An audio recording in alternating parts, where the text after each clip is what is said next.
So, ich denke, wir dürften online sein. Alle zusammen und herzlich willkommen bei einem neuen Projekt von mir. Und was soll ich noch sagen? Und hab's vergessen. Egal, neues Projekt von mir, Witcher 3 Wild Hunt. Ja, und willkommen auf dem Green J420 Kanal.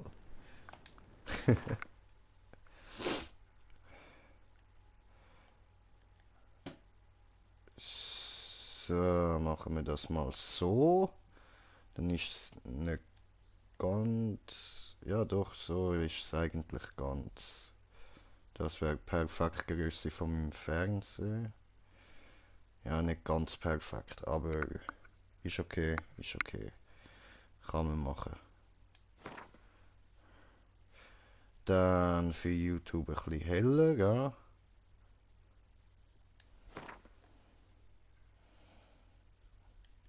Oh ja. So versammelt ihr euch vor mir, hungrig, verzweifelt, drückt eure Kinder an euch.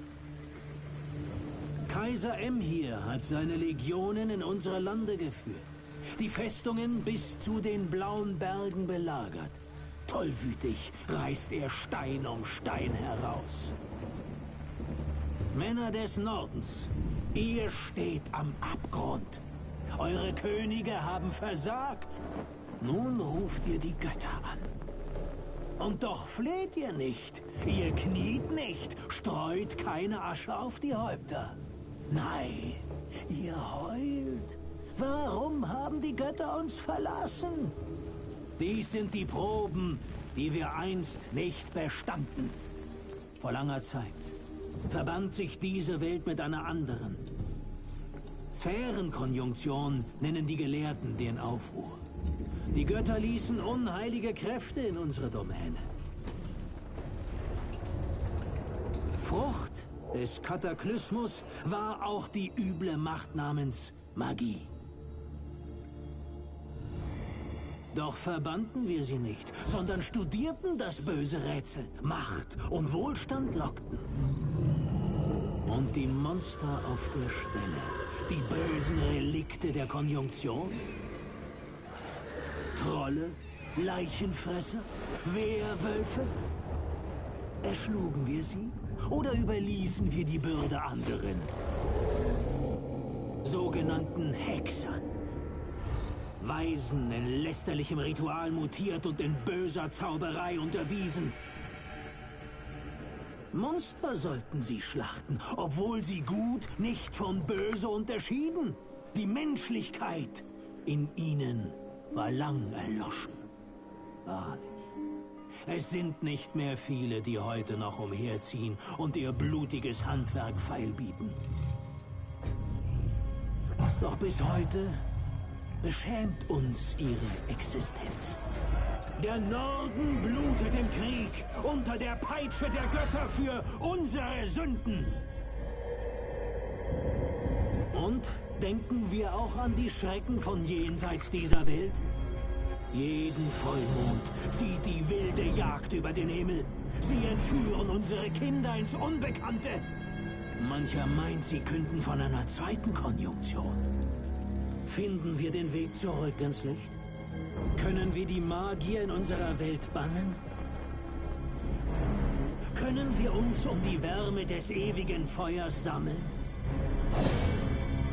Die Zeit von Schwert und Axt ist nah. Niemand kämpft diesen Kampf für uns. Die Zeit von Wahn und Verachtung ist nah.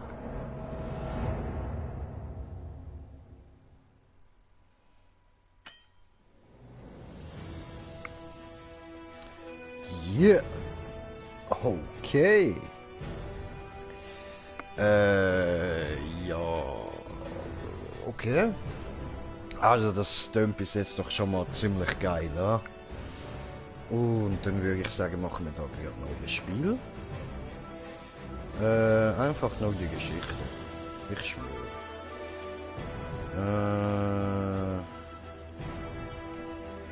Ja, auf dem spiele ich es dann, wenn ich es da mal fertig gespielt habe.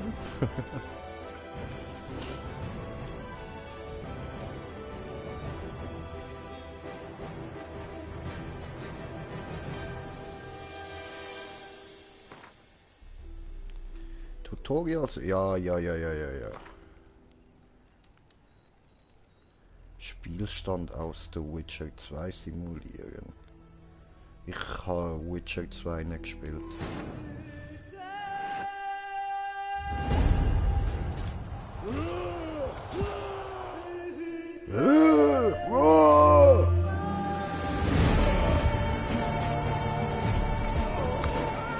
Uga, Uga! Ach du Scheiße! Autsch, armes Pony.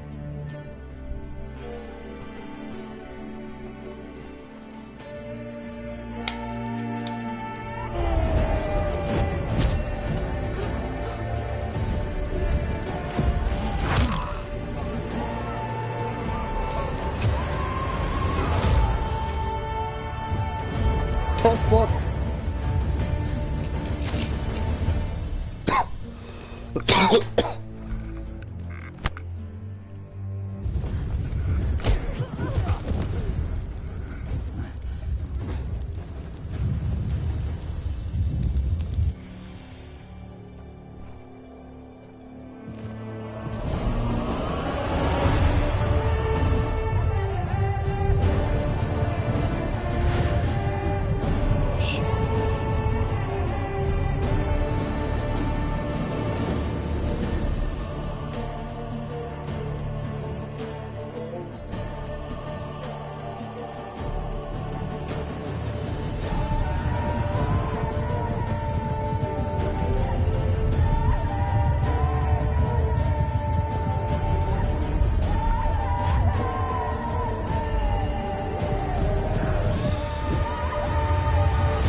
Okay.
Jo.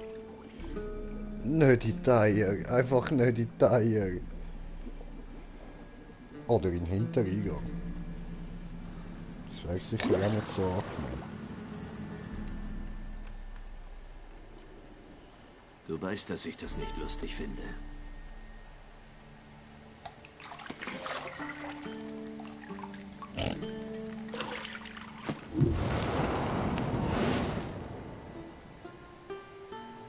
Oh. Du sollst dich nicht amüsieren, sondern beeilen. Es ist schon Mittag. Du hast Ciri versprochen, mit ihr zu üben.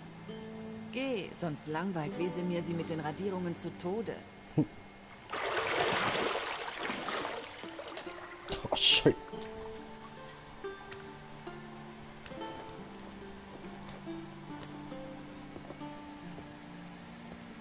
Na dann, Bis später. Bis später.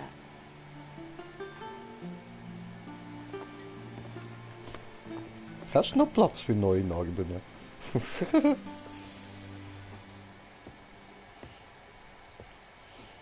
Mit mir als Spieler werden nämlich noch einige dazukommen. Nice Booty!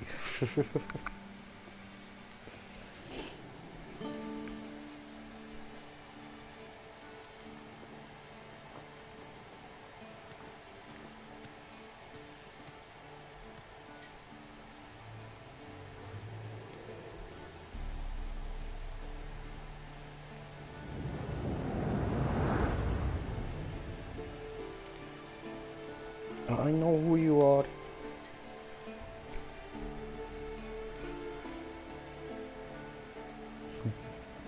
Jennifer.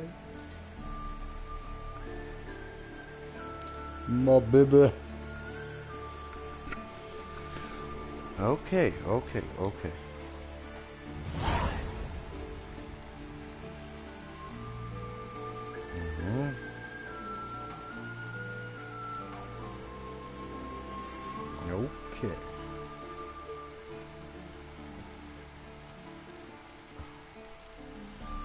Ja, also das ist ja okay, das weiß ich auch. Danke, ich weiß, für was eine Minimap gut ist. Ah, warte. Das sind Zauber, wie es aussieht, ha?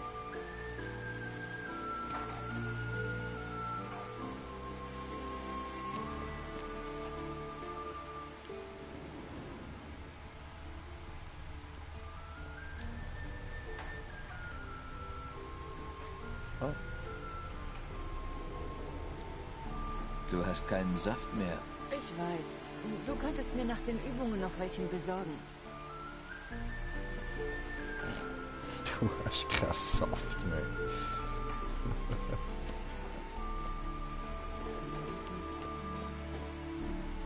Hat es damals schon so Unterwäsche gegeben?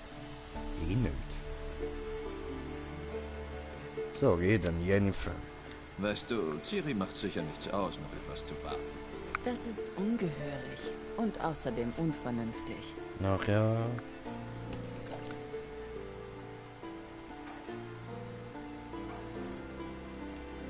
Ich will nicht vernünftig sein. Aha, daher weht also der Wind. Geh mit ihr trainieren und komm dann wieder. Solange kann ich mich hübsch machen. Du bist Von doch all den hübsch. Frauen, die ich kenne, bist du die Einzige, die das macht, bevor... Kennst du denn viele? Ist das wichtig? Bevor Ich was? denke immer nur an dich.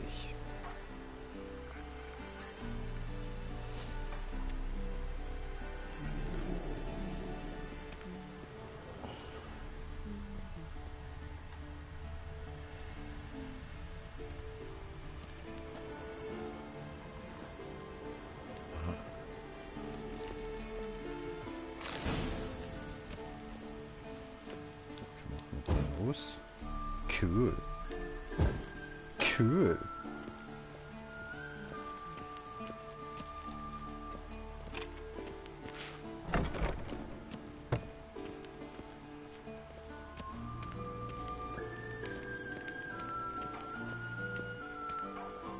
Oh, schön.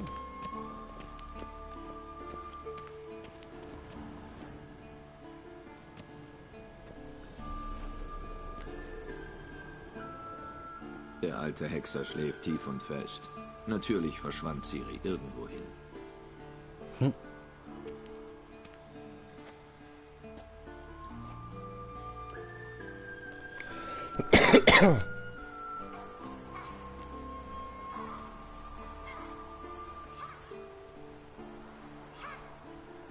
Sie zieht die Praxis wohl der Theorie vor. Was? Zeit aufzustehen, Meister. Sind die Lektionen so langweilig, dass selbst du einschläfst? Verdammt. Sie sollte Notizen zu Gule und Algule machen.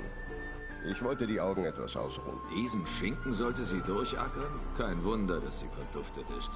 Jan von Brugge ist reizlos, aber verlässlich. Nicht so wie dieser Quatsch, der heutzutage gedruckt wird.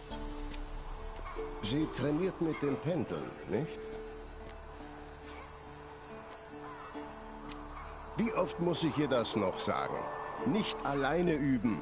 Das bestärkt nur die Fehler. Bring unser Fräulein in den unteren Burghof. Sie will üben, das kann sie haben.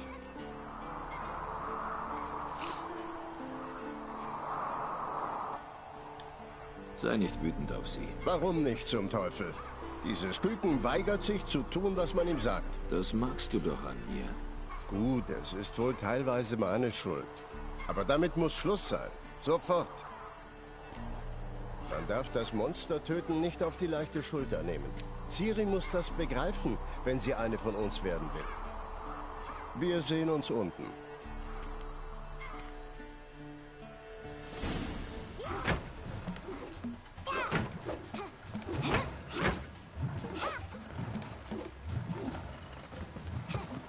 Falsch. Ach, darum wolltest du unbedingt üben. Schlag zu.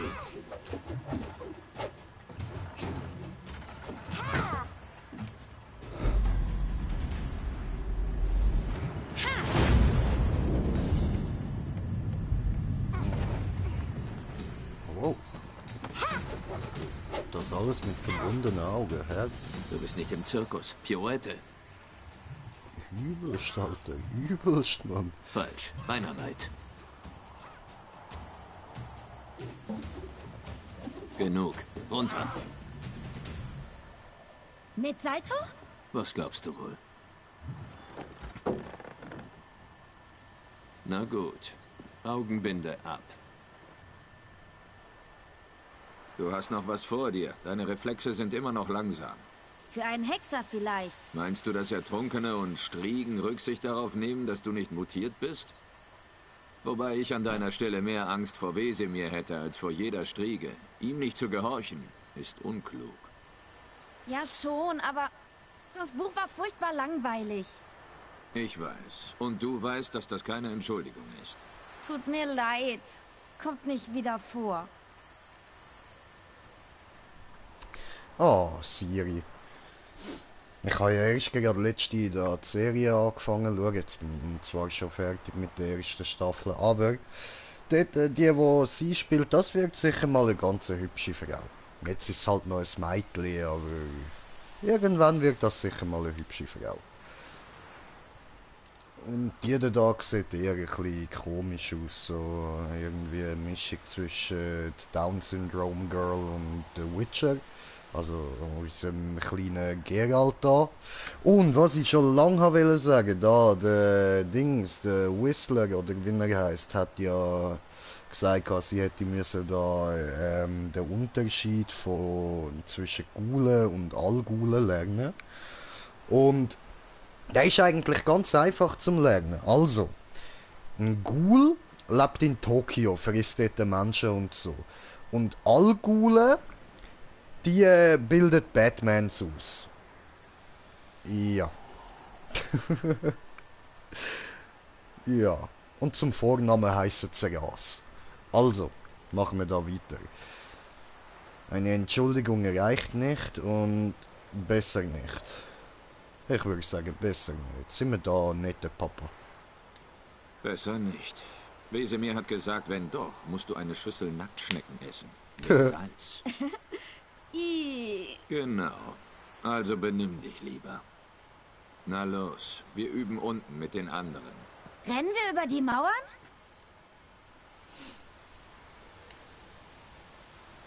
Ich weiß nicht, wie man rennt, vor. Na klar. Ist das eine Hexerschule oder ein Elfenbadehaus? Ich bin Okay. zuerst unten. Wenn du fällst, vielleicht.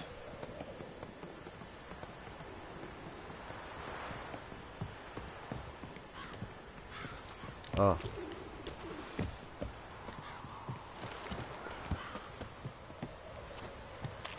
Ups. Was habe ich dir übers Atmen gesagt? Durch den Mund im Rhythmus der Schritte. Hoppala. Ciri, lass den Quatsch. Okay. So funktioniert das da. Rennen und springen habe ich verstanden. Gut.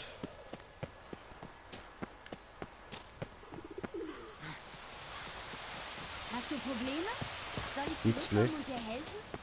Nein, alles gut, danke schön.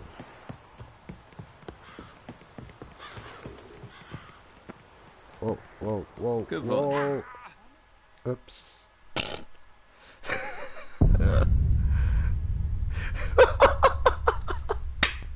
Queen J hat schon geschafft zu verrecken.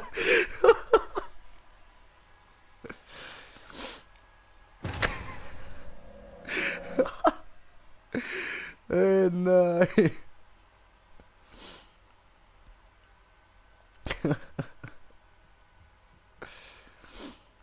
Ja, geil.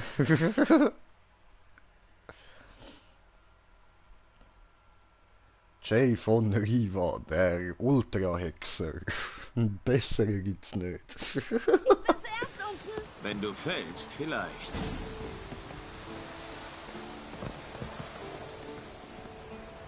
Ja, ups. Ja.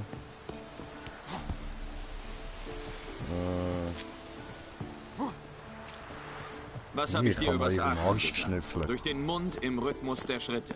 Durch den Mund im Rhythmus der Schritte am Arsch schnüffeln, oder wie? Ciri, lass den Quatsch.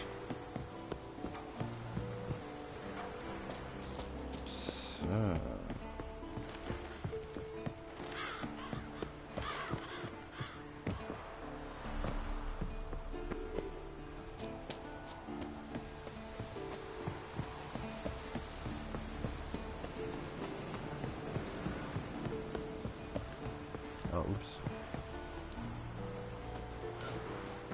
Aua. What happened? Was ist das gerade gewesen?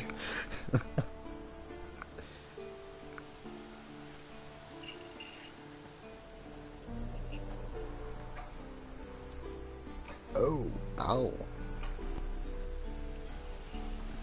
Sieht schmerzhaft aus. Hast du was zu sagen, junge Dame? Es tut mir sehr leid, Onkel Wesemir. Junges Blut giert nach Ah, Abenteuern. Das verstehe ich. Aber wenn du gegen eine Bestie kämpfst, ist Wissen so wichtig wie dein Silberschwert. Du solltest zumindest wissen, wodurch Ghule sich von Algulen unterscheiden. Durch Zeichnungen ähnlich des in Serikanien heimischen Panthera tigris sowie durch die kranke Blässe des Gesichts. Du hast das Kapitel also gelesen. Du hättest trotzdem fragen müssen, ob... Aber du hast geschlafen, Onkel Wesemir.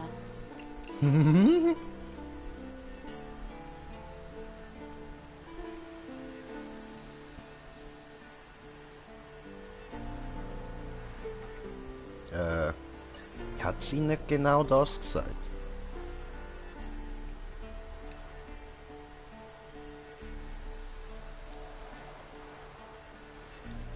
Versuch nicht, dich rauszuwinden.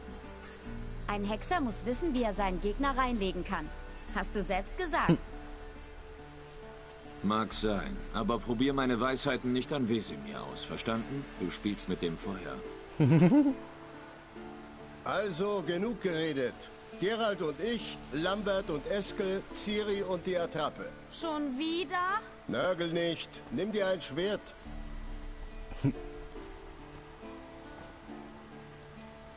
Was meinst du? Sollen wir erst die Grundlagen durchgehen oder gleich mit dem Freistiltraining anfangen?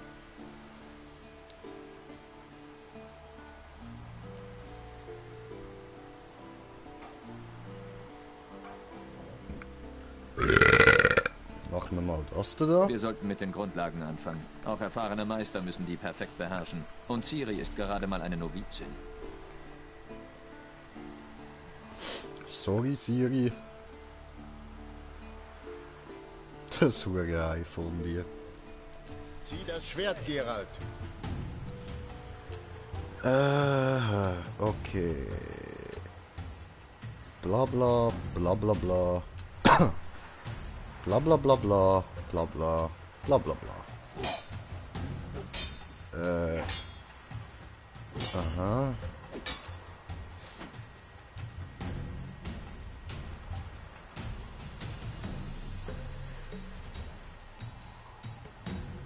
Okay. Schnelle Hiebe. 1, 2, 3. Schlag richtig zu. So stark du kannst. Okay, Schlagen okay. nie den Ellbogen durchstrecken, junge Dame. Ausweichen. Position, Ciri. Denk an die Beinarbeit.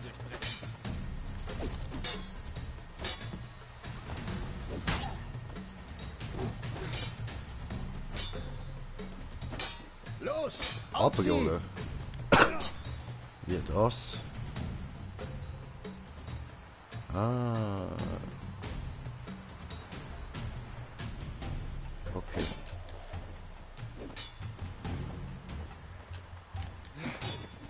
Ich glaube, ich Zu übe den morgen Paraden. lieber mit Ciri. Ciri, Die ist eine siehst du, wie größere Geralt das Herausforderung. Schwert hält? Den Winkel? Das wird kurz und schmerzhaft. Was soll ich denn parieren? Ich kämpfe gegen eine dumme Attrappe. Simuliere jetzt, überlebe später. Ich habe gehört, der Alte ist beim Unterrichten Okay, cool. eingeschlafen. Konter! Schlag gegen Schlag! Nimm dies! Ich hab dir die Kehle aufgeschlitzt. Wer will noch mal?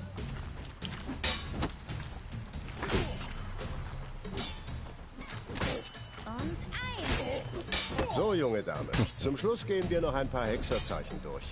Fangen wir mit Gwen an. Hat der mich gerade junge Dame genannt?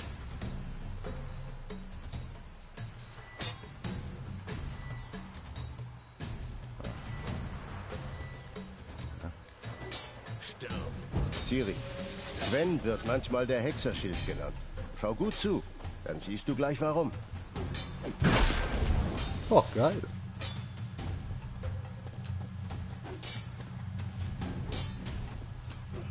Wirke Igni, Geralt. Ich will die Funken fliegen sehen. Okay. Siehst du, ohne das Gwen-Zeichen stünde ich jetzt in Flammen. Art, Geralt. Na los!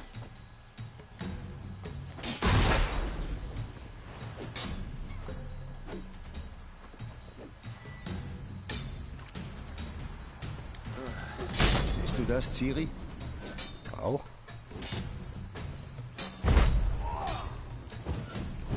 Zeit für Axi. Verflucht, ich hasse dieses Gefühl. Oh. Axi kann dich ganz schön durcheinander bringen. Okay, okay. Irden, jetzt. Zeig's ihr, Geralt.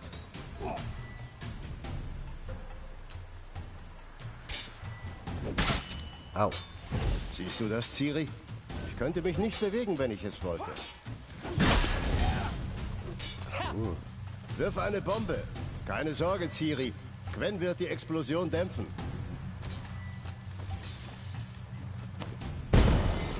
Nice.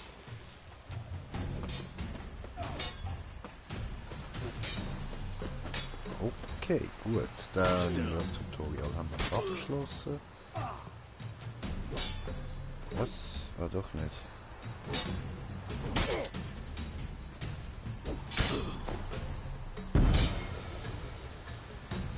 Ah, jetzt, okay. Gut, das reicht. Wir trainieren nach Belieben weiter. Au.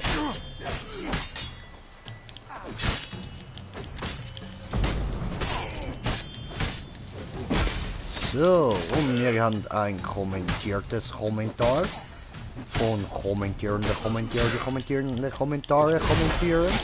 Au. Au.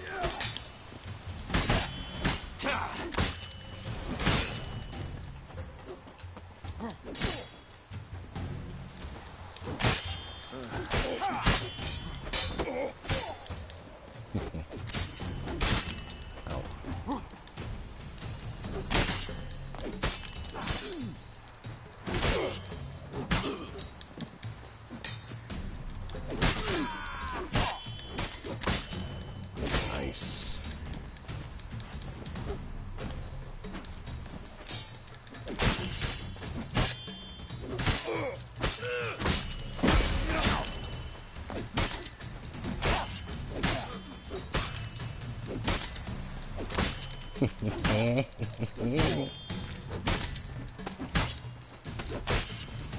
Erbärmlich.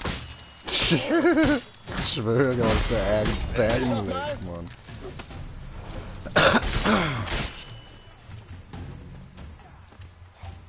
So. Gut. Das habe ich, glaube ich, verstanden, was ich jetzt gemacht habe. Sie, glaube auch. Habe ich nicht gesehen, mach nochmal. Wow, dem hast du es aber gegeben, Kleine. Ciri, komm jetzt runter. Der kleine Satansbraten. Sobald sie zurück ist, darf sie alle Schwerter in Kaer Morhen polieren. Hast du den Helm?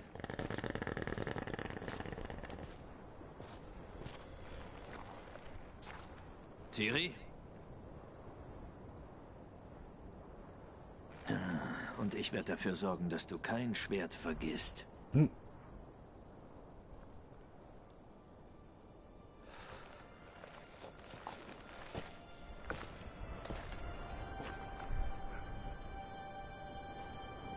Was du...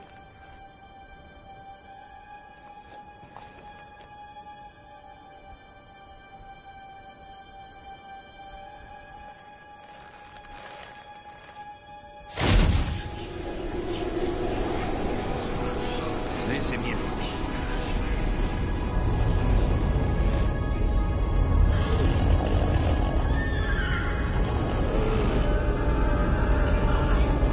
Darauf habe ich gewartet. Und auf dich, Wascherwolf. Nein!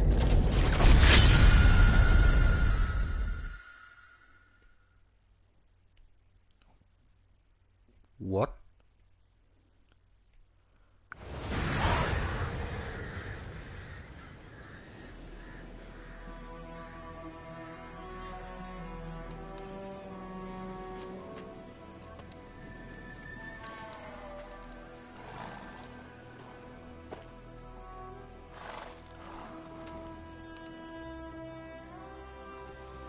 Alles klar?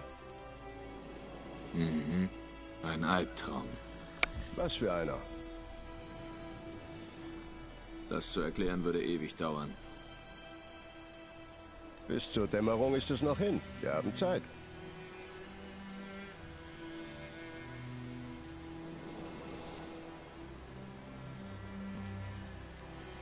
Er begann im Gästezimmer in Kaer Morhen. Ich entspannte mich in der Wanne und neben mir war... Triss? Yennefer. Seltsam nicht. Sie war nie da. Mein Traum wirkte aber ganz echt. Hat sie wegen irgendwas herumgenörgelt?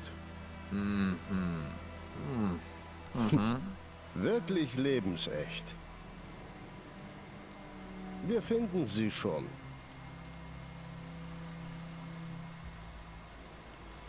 Im Traum ging ich los und suchte Ciri. Wir übten. Das waren noch Zeiten. Kleine Teufelin. Ich habe Kinder ausgebildet, die schneller und stärker waren. Aber keins hatte ihren Charakter. Er ist nicht gut ausgegangen, oder? Dein Traum. Nein, die wilde Jagd tauchte auf und griff Ciri an. Ich konnte mich nicht rühren, stand da wie angewurzelt. Es war nur ein Traum.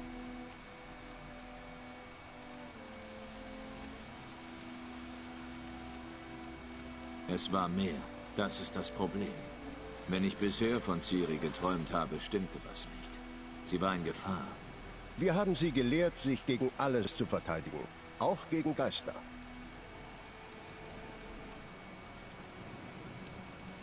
Machen wir es nochmal.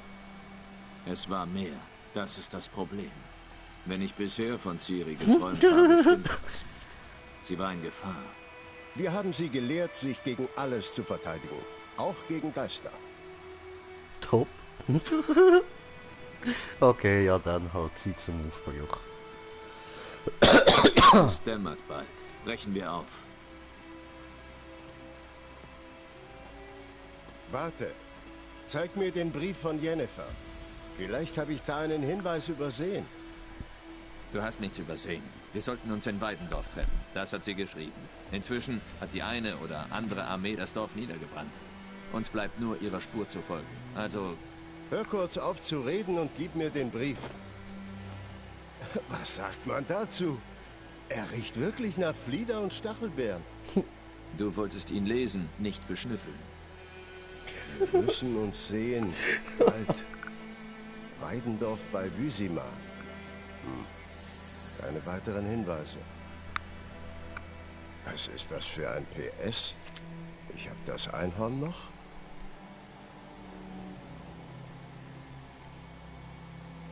Was? Ein Einhorn, das wir ein- oder zweimal benutzt haben, in bestimmten Situationen. Was jungen Leuten heutzutage so einfällt. Zurück zum Thema. Wie viel Vorsprung mag Jennifer haben? 2, 3 Tage. Die Spur ist frisch, aber sie führt wohl zur Hauptstraße. Da wäre sie schwer auszumachen.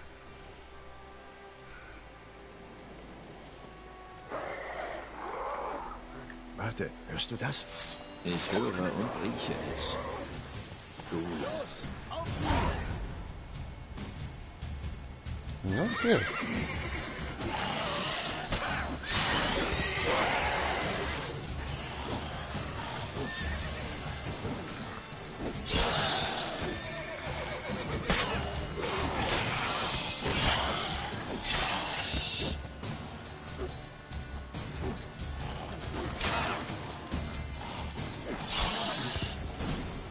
Na klar. Wenn Armeen durchziehen, folgen ihnen Nekrophagen. Gehen wir, bevor noch mehr auftauchen.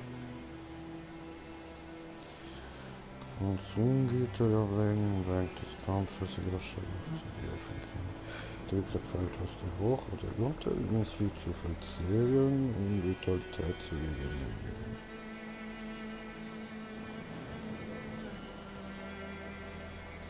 Okay.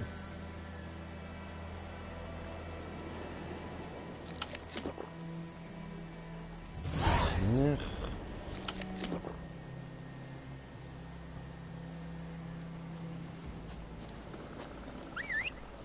Komm hier. Komm, put.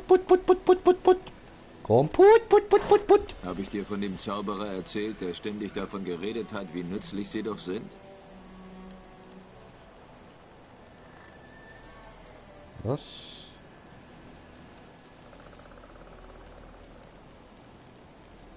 Das habe ich doch jetzt gerade gemacht. Hallo? Weil man aus ihrem Blut Tränke brauen kann? Nein, weil sie Leichen fressen und damit Epidemien verhindern. Wusste er, dass sie auch lebendige Menschen fressen? Nein, er war bestürzt. Es widersprach seiner Theorie. Ja. Cool. Der Krieg läuft nicht gerade zu unserem Vorteil. Haben wir denn eine Bereit denn? Seite? Die nördlichen Was haben wir denn Königreiche. da? Radowitzreich meinst du? Temerien und Edirn gibt es nicht mehr. Sehr cool. Radovid hat versprochen, die alten Grenzen wiederherzustellen, sobald er den Krieg gewonnen hat. Verdammt, ich bin zu alt, um hinter dir nachzujagen. Und das glaubst du? Irgendwas muss man glauben. Das hält einen aufrecht.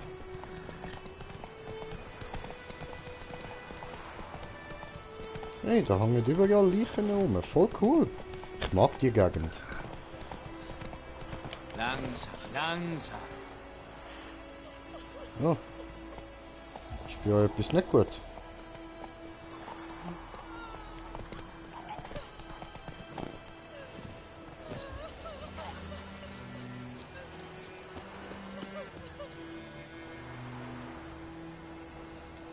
Bist du blöd? Die Schwarzen sorgen hier jetzt für Frieden. Mögen die Götter dich schützen. Dankeschön. Wer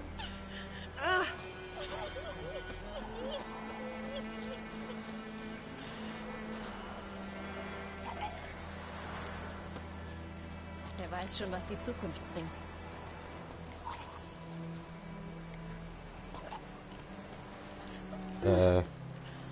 Bin weg.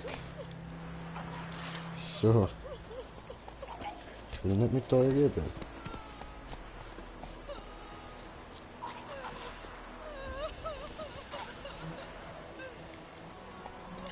So ist gut.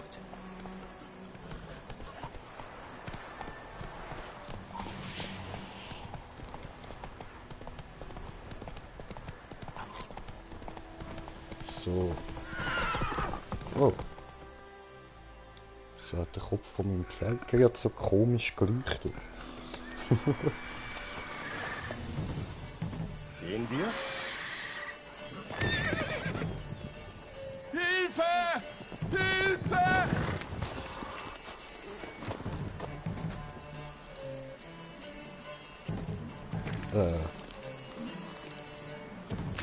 Was für ein Viech? Was bist du denn?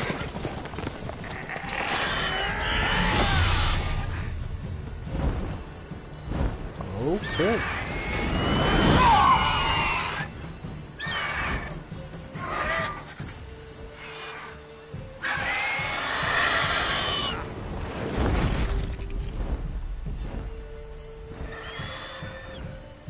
Tja, so geht's auch.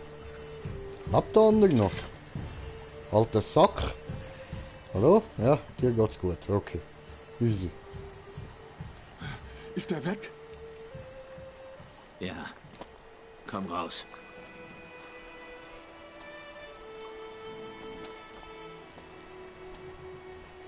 Du siehst ja behindert aus. Gott, das war knapp. Ich dachte schon, ich ende wie mein Pferd. Erinnert Wenn mich du an Glück Howard gehabt Wolowitz hättest. von Big Bang Theory. Dein Pferd ist sofort Slow. gestorben. Aber So. Greife spielen gerne mit ihrer Beute. Fressen sie bei lebendigem Leibe auf. Aha. Ihr wollt wohl eine Belohnung haben, nehme ich an. Gell? Ein paar Kronen können wir immer gebrauchen. Bin leider gerade schlecht bei Kasse. Die Nilfgaard da haben meinen Besitz beschlagnahmt. Und jetzt dies.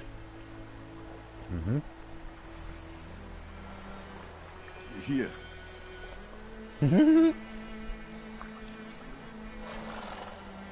Zurück zur Spur. Wie gesagt, die führt zur Hauptstraße und endet dort. Sie ist verwischt. Sucht ihr jemanden?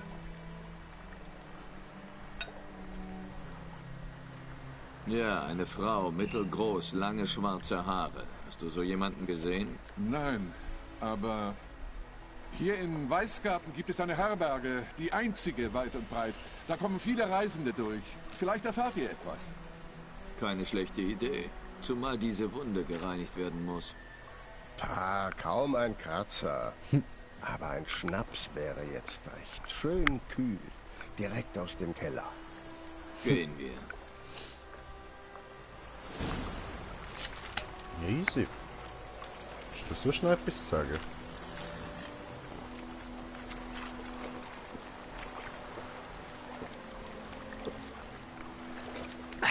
Nicht, hä? Okay.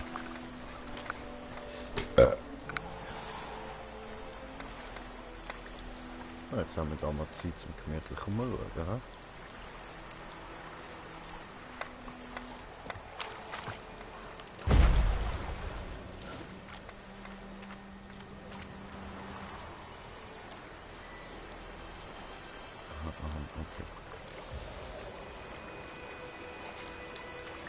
Easy, Armbrust habe ich halt noch, gell? Alles klar. So, Leute, wisst ihr, was für Zeit das es ist? Und ihr müsst jetzt nicht auf die Uhr schauen, weil es ist nämlich Bongtime. Green Jay, mach Bongtime.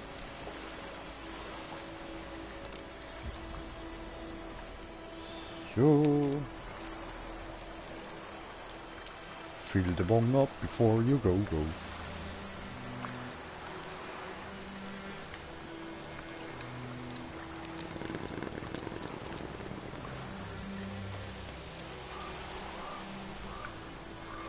Scheiße, mein Flugzeug ist jetzt dann bald mal leer, merke ich gerade.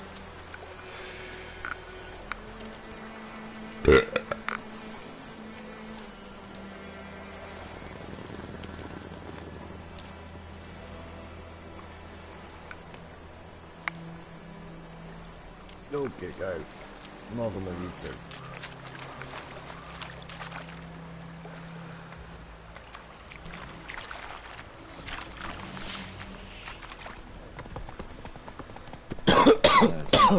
Greif so nah am Dorf. Seltsam. Das habe ich auch gedacht. Im Wald oder in den Bergen, klar. Aber hier? Und auch noch bei der Hauptstraße? Vielleicht liegt es am Krieg. Alles voller Leichen, Blutgestank, verbranntes Fleisch. Das kann die Monster irre machen.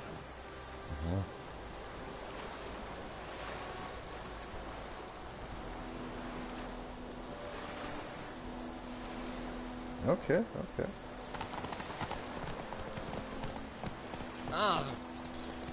Das sieht so schön nordisch aus. Die Menschen auch. In Weißgarten müssen wir uns in Acht nehmen. Wir sollten verschwinden, sobald wir etwas erfahren haben. Er war eines Tages verschwunden. Also haben die Leute einen Hexer, der auf der Jagd war. Show. Bumm, da haben sie ihn. Ja, so war's.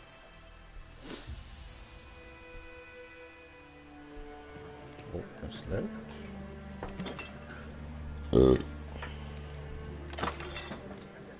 Da, Chieftainly. Saugof. Noch einmal, dann gibt's Flatatterwatter. Was? Nimm das runter, sonst gibt's Ärger. Das ist ein Waffenrock. Die temerischen Lilien, die hängen da zurecht. Du bist nicht mehr in Temerien, Alter, sondern in Nilfgaard. Du kannst mich mal.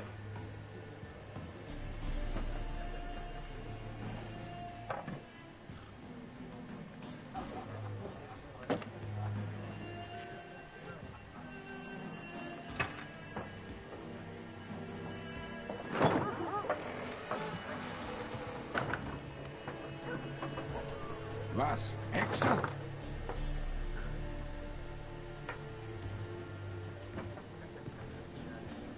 Mit solchen Ungeziefermutanten trinke ich nicht.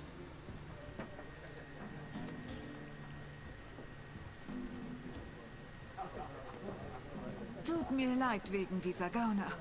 Macht nichts. Das sind wir gewöhnt. Die Leute sind recht nervös hier. Armeen sind durchgezogen. Jetzt treibt sich ein Greif hier rum. Mhm. Wir hatten schon das Vergnügen. Ein fieses Biest. Fies? Ihr Jäger habt leicht reden. Der hat Lena vielleicht zugerichtet. Die Arme ist halb tot. Aber jammern bringt nichts. Wie kann ich euch helfen? Mit einem Schnäpschen. Und du? Darf's was zu trinken sein?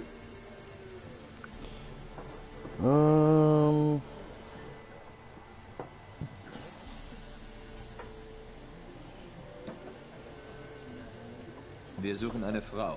Schwarze Haare, veilchenblaue Augen, schwarz-weiß gekleidet. Kam aus Richtung Weidendorf geritten. Und, es mag seltsam klingen, aber sie riecht nach Flieder und Stachelbeeren. So eine Frau habe ich weder gesehen noch gerochen. Ich würde mich wohl erinnern.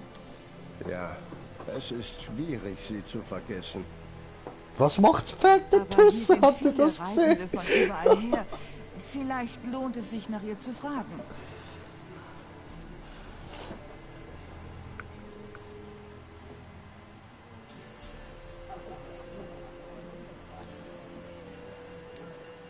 Zeig mal, was du so hinter dem Tresen hast. Das war schmutzig.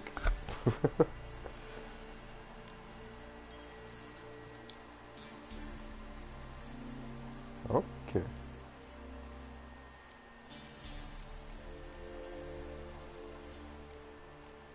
Oh, Schnaps, ja.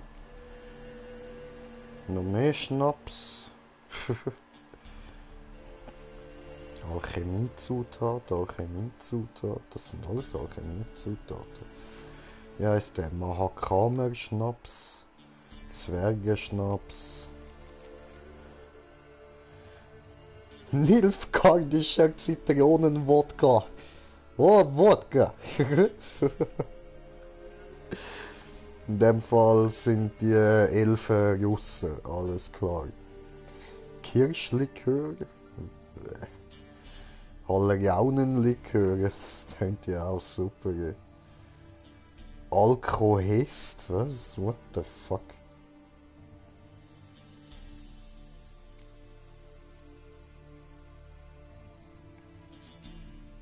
Lokaler Pfefferwodka.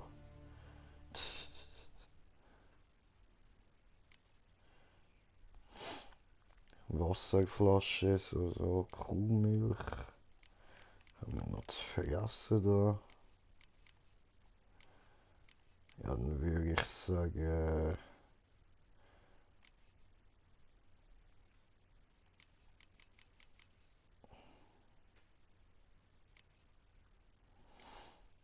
Ja, nehmen wir so eine.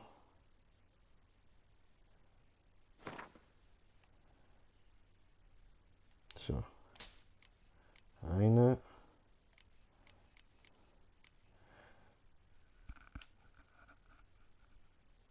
Ja, cool.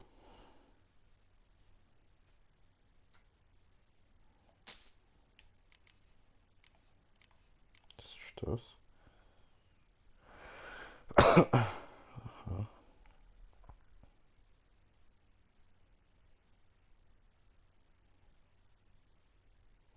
Okay. Das sind interessante Dinge.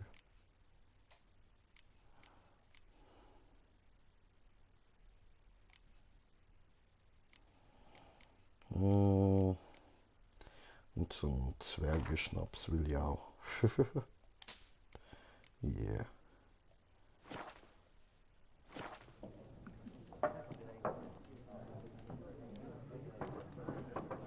Hier ist ja richtig was los.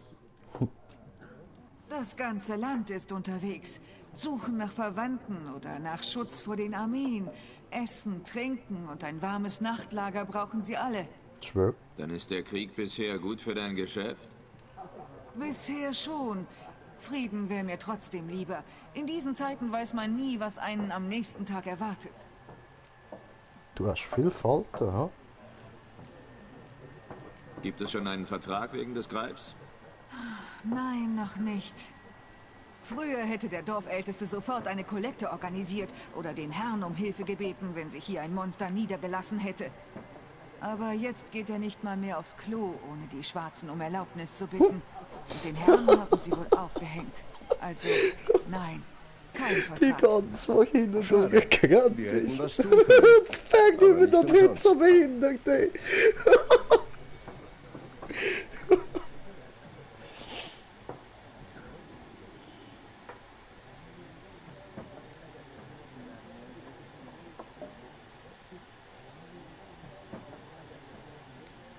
Danke.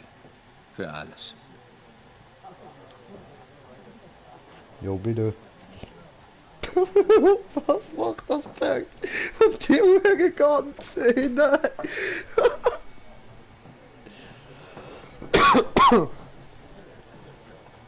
Soll ich dir beim Verbinden helfen? Bitte. So taterig bin ich noch nicht. Dann frage ich nach Jennifer. Mhm. Aber denk dran, besser keine Aufmerksamkeit erregen. Hast du gehört? Die Schwarzen vermessen die Felder. Lass sie doch. Solange sie nicht die Ernte verbrennen. Oh, Drommle, Drommle. Du bist dümmer als ein Hahn ohne Kopf. Warum ziehen sie die Linien, hm? Um unser Land aufzuteilen und ihren Leuten zu geben. Nochmal. Es gibt 4 Farben. 4 was? Farben, Gruppen, Sorten. Wie Kreuz und Pik. Nur hat jede Farbe ihre eigenen Bildkarten. Jetzt mach jetzt gibt es nicht Spezialkarten. Willst ja, du nicht lieber Krieg spielen? Bis du das Spiel in meinen Kopf gekriegt hast, geht doch die Sonne auf. Okay.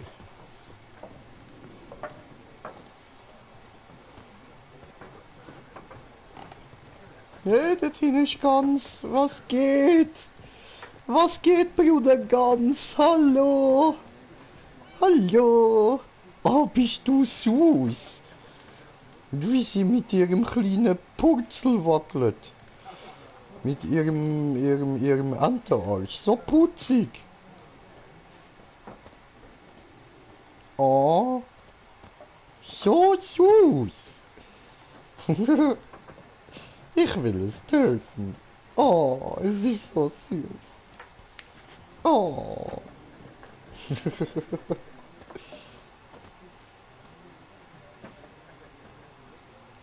Also. Ich suche jemanden. Und wir suchen Ruhe und Frieden. Geh mir aus den Augen, Mutant, bevor dein Atem mein Bier sauer werden lässt. Okay.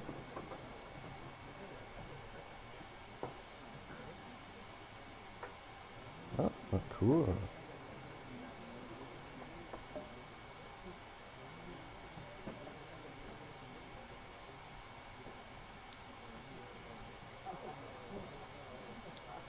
Eine schwarzhaarige Frau in schwarz-weißer Kleidung. Habt ihr die gesehen? Redet. Sie ist angeblich vor ein paar Tagen durchs Dorf galoppiert. So schnell, dass sie Radobor in den Graben geritten hat. Wo ist sie hin? Weiß nicht. Viele Spuren führen weg von der Hauptstraße. Sie kann überall hingeritten sein. Verdammt, Leute! Der Mutant kapert Mieszkos Verstand! Mhm, und deine Zunge nehme ich auch gleich, wenn du nicht still bist. Ja, besser so.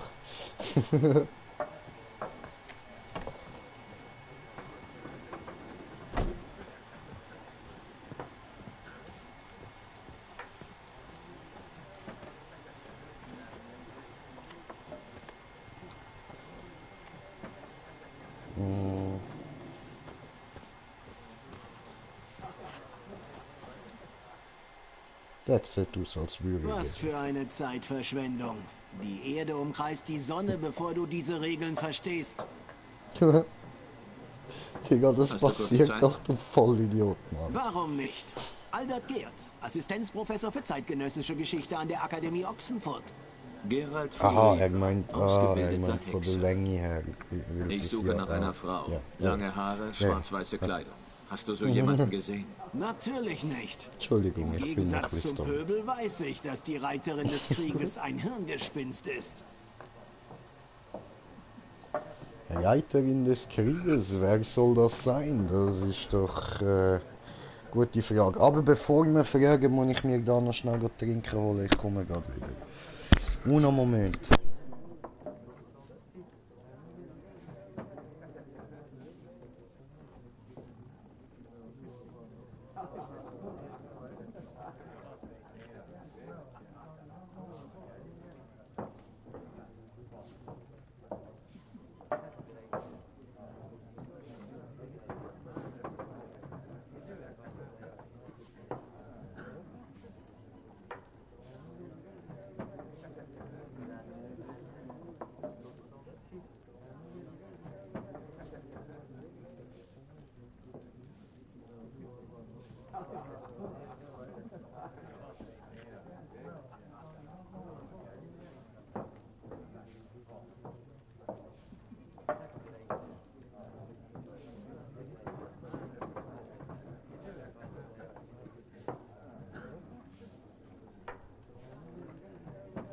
Hallo, mich wieder da. Okay, also wer ist die Fotze? Reiterin des Krieges? Worum geht es da? Um ein Omen, sagen die Leute. Eine schöne Phantomfrau reitet nachts durch die Felder. Sie entspricht deiner Beschreibung. Armeen folgen ihr und ihren Weg zu kreuzen bedeutet Unglück. Den letzten Teil kann ich bestätigen. Weißt du, wo sie gesehen wurde? Nein, ich interessiere mich für Tatsachen, nicht für Märchen.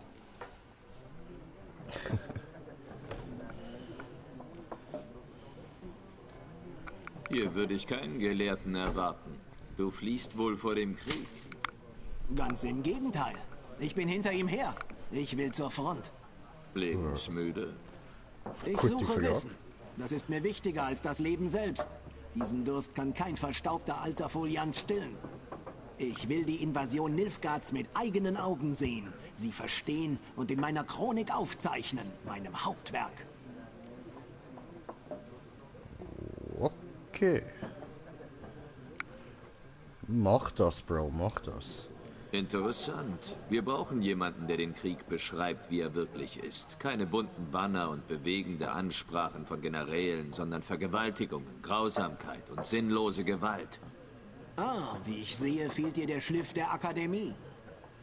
Vergewaltigungen und Grausamkeit sind Details, die im Kriegsverlauf nicht zählen. Zierat auf dem Mantel des Konflikts sozusagen.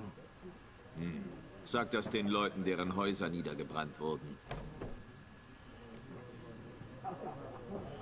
Das ist so ein Spaß, ey. Hat der Krieg Novigrad schon erreicht? Nein, aber das ist nur eine Frage der Zeit. Nilfgaard steht am einen Ufer, Redanien am anderen. Gierig wie Hunde über einem Knochen sabbernd.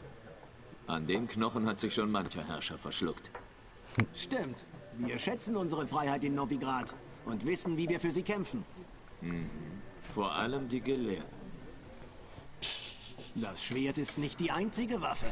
Vergiss nicht, dass es Architekten aus unserer Akademie waren, die die Stadtmauern entworfen haben. Und noch keine Kriegsmaschine hat sie zerstören können. Ja, no. Aber du kannst Kriegsmaschine Jay noch nicht. Okay, ciao. Ich muss los. Bis dann. Warte mal, Hexer. Du bist doch ein Mann von Welt. Spielst du vielleicht Gwent? Nein, hab auch keine Zeit, es zu lernen.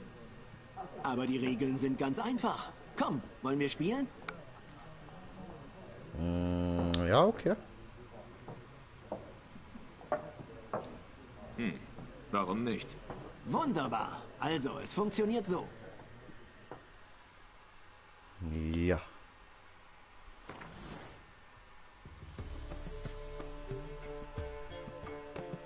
Mhm.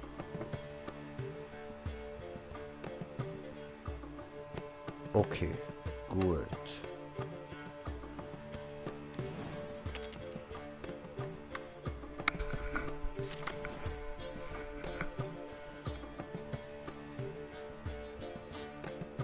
Mhm.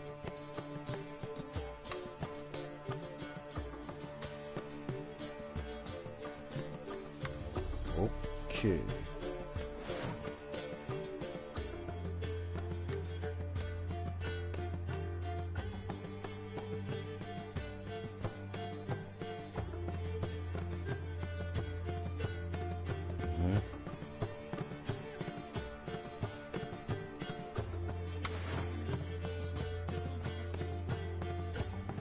Okay.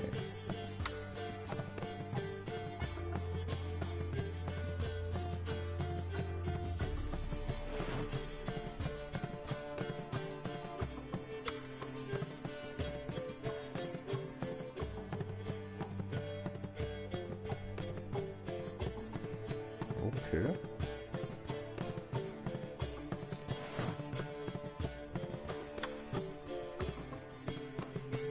Mhm.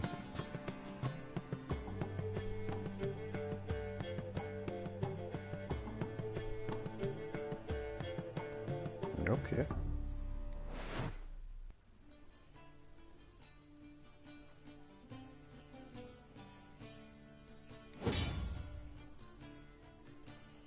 Okay, gut.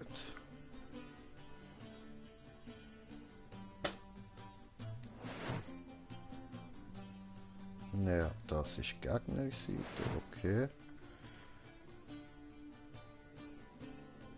So von wegen einfacher.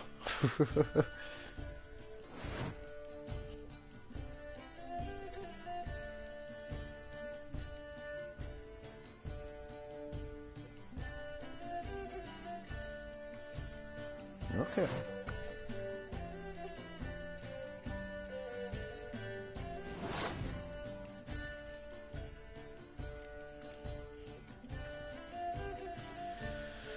Also,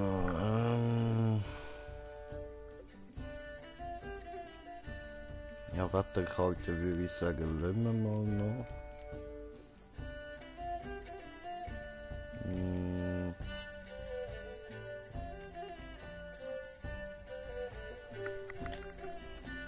Dann machen wir mal diesen da.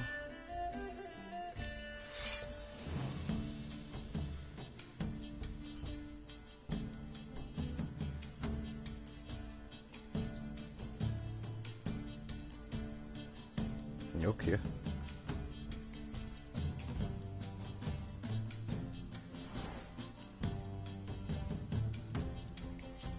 Mhm.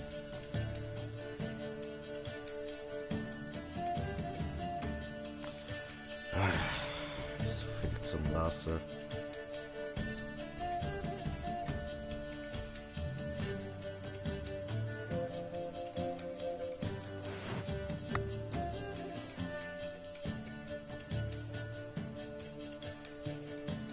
Okay.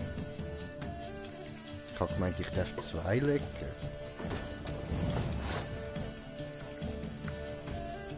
So, gut, dann machen wir mal diesen da.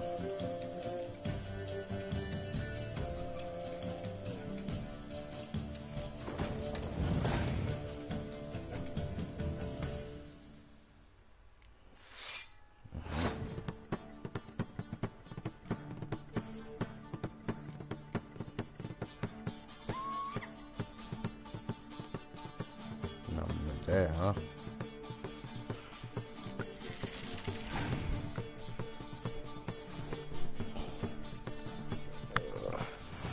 Oh shit.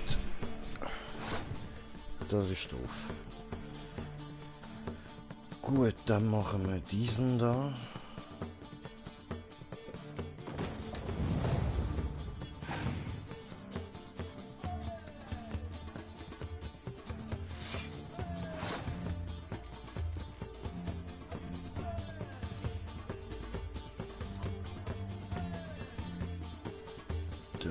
Diesen da. Sieht ihm auch ab, aber 7 auch. Das ist gut.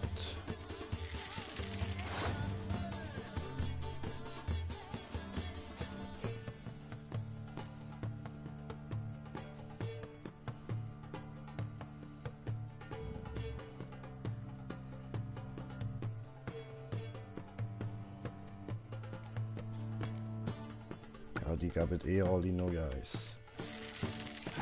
So. Ja. Ja, jetzt kommst du noch mit dem. Dein Ernst? Jetzt ist einfach alles geschwächt, weißt du?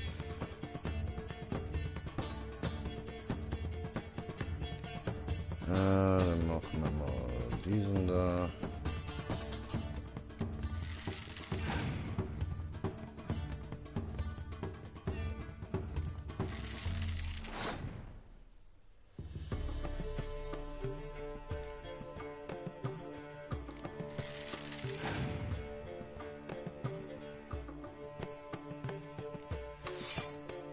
Oh shit. Okay.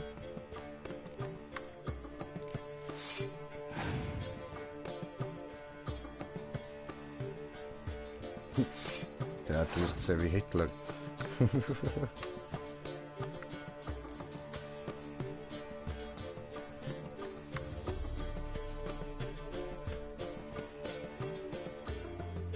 Machen wir mal Anführerkarte.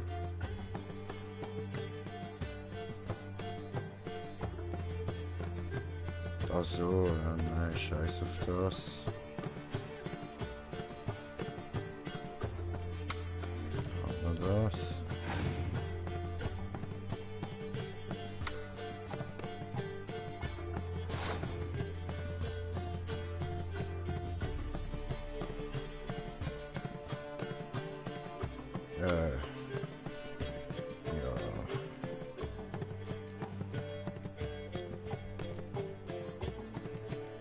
Jetzt.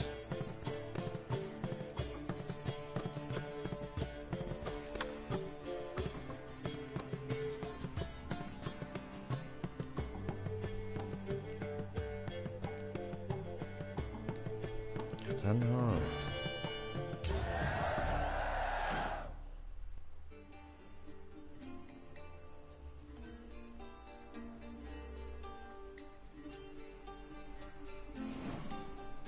Also, okay, cool.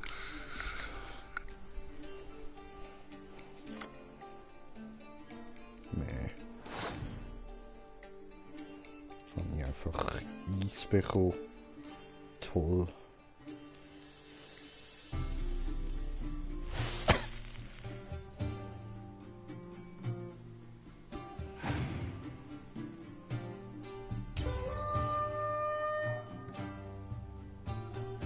Oh. Hä? Okay. Oh shit. Ja, aber... Hä?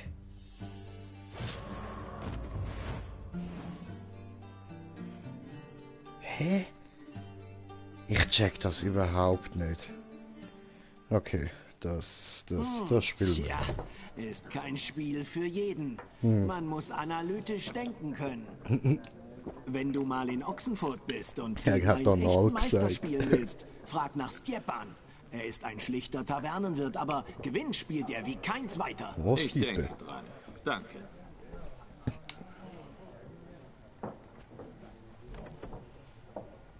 Arbeitskollege von mir heißt Stjepan.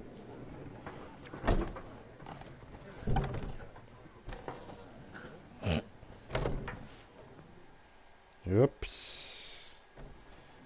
Das habe ich jetzt nicht wollen. Ausgetrunken? Mhm. Dann verpiss dich.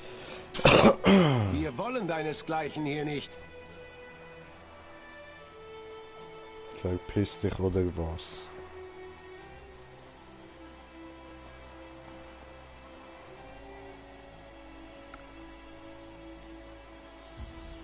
Ihr holt besser noch ein bisschen Verstärkung. 3 von euch haben keine Chance gegen mich. Was? Ich könnte dich allein zerlegen. Wenn ich einen Sack über dem Kopf und die Hände in Fesseln hätte. Nein, eigentlich nicht mal dann. Chet, Lesch, zurück! Dem Rumtreiber erteile ich eine Lehre. Mann gegen Mutant. Dein Arsch gehört mir! Oh. Es ist noch nicht zu spät, sich zu ergeben. Du bist tot. Was für ein Pisser. Okay. War nett, euch zu treffen. Gegeben. Cool.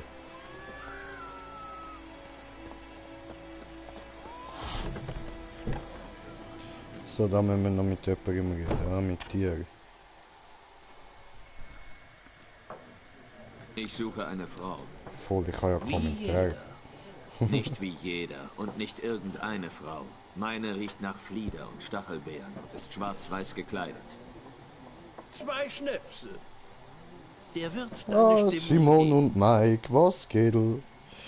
Mike schreibt geiles Game, ja, finde ich auch, Brudi, das finde ich auch, Mann. Nice, nice, dass dir auch gefällt. Schön. So Sachen höre ich gern.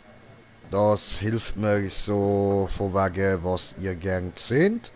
Das ist super. Dann bin ich nicht der Einzige, wo das Spiel gefällt, tipptopp.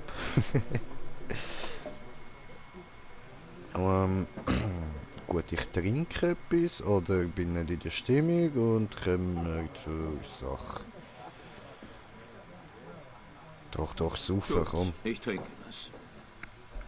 Können wir zur Sache kommen? Hast du sie gesehen oder nicht?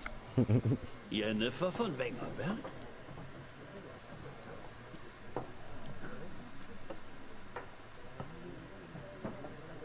Ihren Namen habe ich nicht gesagt. Aber du hast sie perfekt beschrieben. Und was ich mal gehört habe, vergesse ich nie mehr. Kann nichts dafür. Okay. Woher kennst du Jen? Und wer bist du? Woher kennst du Jennifer? Welch eine Frage. Aus Meister Rittersporns Balladen natürlich. Andere Möglichkeiten hat ein bescheidener Kaufmann nicht, mit wahrer Größe in Berührung zu kommen. Sofern er nicht so viel Glück hat wie ich, heißt das. Und auf einen äußerst geduldigen Hexer stößt? Auf Geralt von Riva selbst, den Schlächter von Blaviken. Ah, cool. Ach, der Name. Schön. Ah, Jay von Riva, der Schlächter von Blaviken. Gut, zwar in Blaviken bin ich ja nie gewesen, aber ich weiß, was da passiert ist, was der Geralt gemacht hat und eigentlich ist es ja ein Missverständnis. Aber ich will euch nicht spoilern für alle, die die Serie noch nicht gesehen haben. Ihr werdet es auch erfahren. So, gut, und ich muss wieder Kommentare anschauen. So, was gibt's Neues? Kennst du das Game Pipe? Sagt mir etwas, ja, aber ich weiß gerade nicht. So.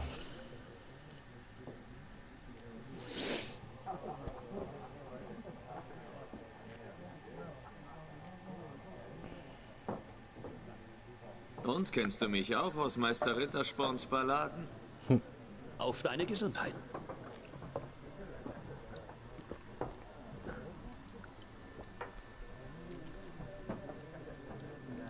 Was ist dein Beruf? Wer bist du? Ein schäbiger Vagabund. Gaunter Odim. Zu deinen Diensten. Ja, so sehe ich aus. Seit wann ist das ein Beruf? Dann heißt er ja noch Gauner. Spiegelhändler. Die rasende Menge nannte mich Spiegelmeister und Mann des Glases. Aha. Mann des Glases. Cool, cool. Er macht mit Glas sicher so Sachen wie die anderen mit Wachs im Film House of Wax. So, also. Und wo ist Jennifer? Verzeih mir, aber ich muss fragen. Geht es um die Liebe? Das geht dich nicht an, Mann. Geht dich nichts an. Aber ja, es geht um Liebe. Ja, ich als Vagabund verdiene keine Erklärung. Was weißt du? Sag's mir. Bevor du kamst, wäre ich nie auf die Idee gekommen, dass das Jennifer war. Wer hätte ahnen können? Komm zum Punkt. Ein nilfgaardischer Späher der örtlichen Garnison hat sie gesehen. Wo? Bei ihrem Lager. Sie ist da reingeritten, mitten in der Nacht, schwarz-weiß, Stachelbeeren und, ja, ich weiß, sie hatte einen harschen Austausch mit dem Garnisonskommandanten und ist davon geprescht. Wohin? Ich bin nicht anwesend. Frag in der Garnison. Danke. Ja, danke, Finn. Wir Männer der Straße müssen zusammenhalten. Vielleicht bin ich eines Tages in Schwierigkeiten und du bist in der Nähe und kannst helfen. Ich finde es geil, ist das BMX-Spiel, hast du das auch? Nein, ich habe es nicht, aber ich kann mal schauen, ob ich mir das holen kann. So, gut, jetzt darf ich gehen, ha? Okay.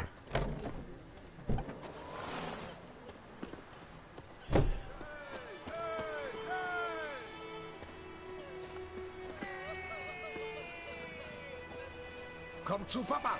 Komm zu Papa! Okay. Ah, ich kann nicht einfach so schlafen. Meine Großmutter hat mir vom Schmiedejungen erzählt. Er war eines Tages verschwunden. So, und kommentiert das Kommentar. Kannst Skills und so machen. Chillig, chillig. Nur war es so ein Ertrunkener, der den Jungen entführt hat. Apropos Skills, das sollte doch da auch gehen. Irgendwie. Charakter wahrscheinlich, ha? Stufe 1. Verbrauchte Skillpunkte noch keine. Verfügbare Punkte auch noch keine. Okay, okay. Weiter so, Plätze. Goldemar, trinkst du ein Gläschen mit mir? Ich heiße jetzt Dervan.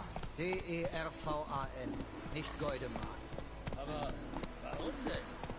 Ich weiß, welchen Namen du beim Beschnitt bekommen hast. Komm schon!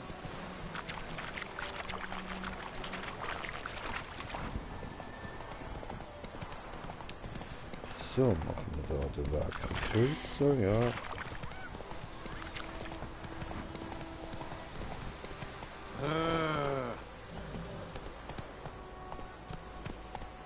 Los, los! Ja, gut. Das ist falsch.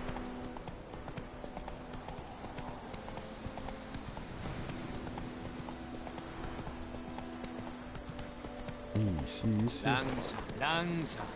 So, kommentiert das.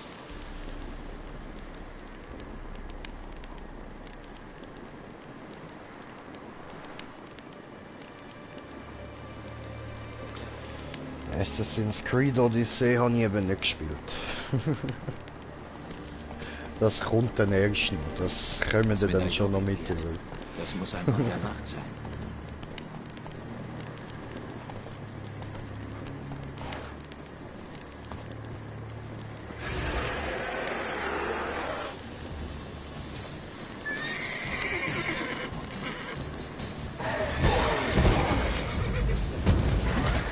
Au. Au.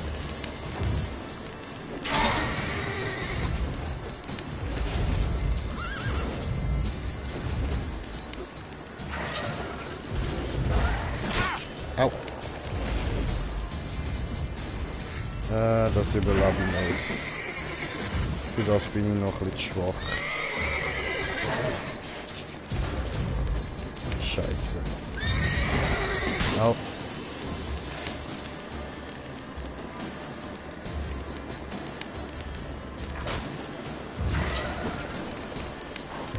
Okay, flüchten. Ich muss da weg.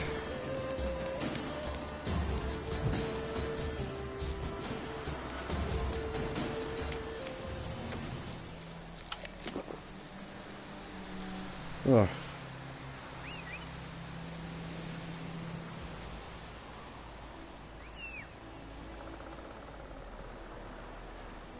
So, dann nicht. Pony will nicht mitkommen.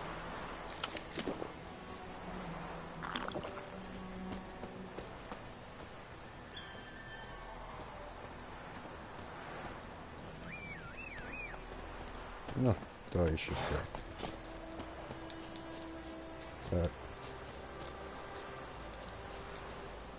So, gut, tack Komm schon, Plätze.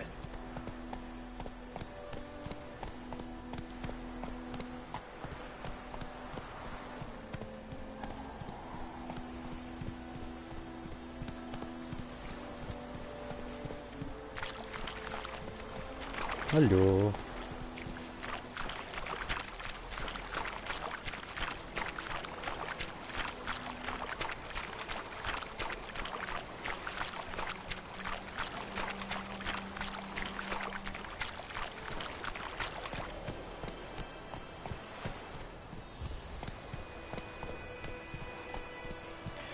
Ja, aber dann müssen wir nachher dann irgendwann einmal wieder dorthin gehen, weil ich das ja jetzt nicht geschafft habe, ne?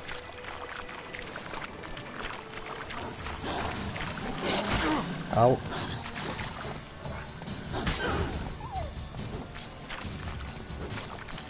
Komm hier. Au.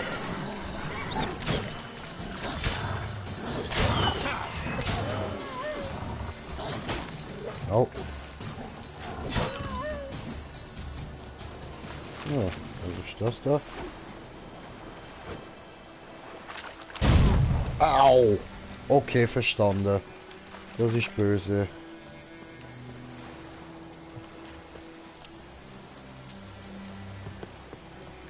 Hey, come on. Cool. Öl. Dunkel ist er eins. Aha. Diamantstab, so.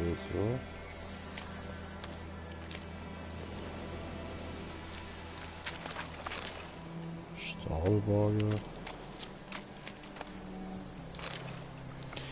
Und kommentiert das?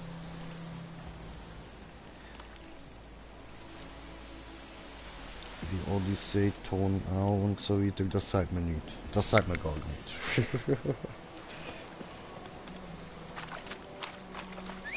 Pony?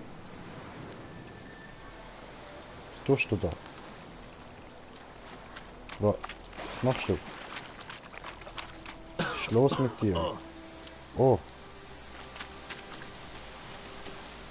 Ach so. Ja, okay, bye.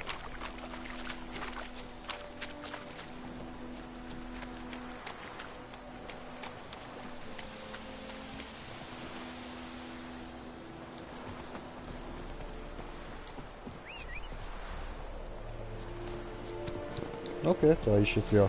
Schön, hat doch noch funktioniert.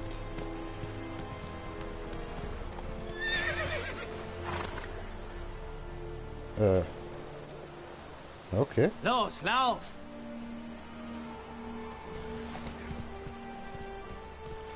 Es säge en Avian. Tja, seltsam, ja. Hoppala. Ja, das geht nicht. Okay.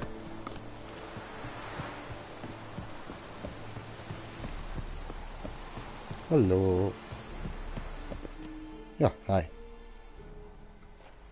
Militärlager. Hübsche Kein Hörnli. Zutritt ohne ausdrückliche Erlaubnis des Garnisonskommandanten. Unter anderem ist ein Einhorn. Sehe ich wie ein Anwohner aus? Du siehst nach Problemen aus. Und du wie ein Einhorn. Ganz falsch. Ich löse Probleme. Ich bin ein Hexer. Ein Hexer? Hauptmann Peter sagt, Winlewe ist im Turm. Hinterm Tor rechts abbiegen. Mhm. Na, ihr Schwarzen seid ja gar nicht so schlimm. Ihr könnt sogar nett sein, wenn ihr wollt. Mhm. Gewöhn Ja, dich nicht sicher. dran, Nordling. Zum Turm. Freust dich auf morgen? Ja, voll. Ist doch immer schön Weihnachten, oder? Und du freust dich auch? Ja, na dann. Hallo. Entschuldigung. Nein, Ebstrede. Der Kaiser wird uns führen. Geradewegs nach Novigrad. Ihr komische Elfen mit eurer komischen Sprache. Ja, Exzellenz. Oh, Handwerker, cool. Ich weiß. Losung? Keine Ahnung. Dann gehst du wohl spazieren, was? Und zählst die Schwerter des Kaisers vorm Einschlafen. In der Armee gibt's einen Ort für Schnüffler. Das Schafott. Sich Und für dickköpfige Quartiermeister gibt's da auch einen Ort? Im Scherzen bist du gut. Und im Feilschen kannst du das Oh auch? cool, kommst ein neues iPhone über. Schön. Nice, nice. Zeig mir deine Waren.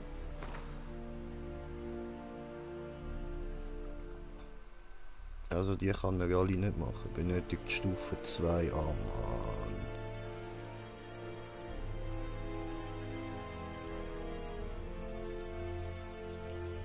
Das du da könntest machen. Wäre besser als das, was ich schon habe.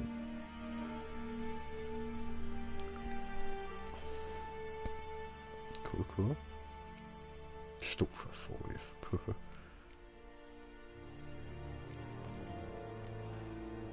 Oh nein. Oh, Stufe 5, das Schild, Mann. Machst mir mal das da. Und was haben wir da noch?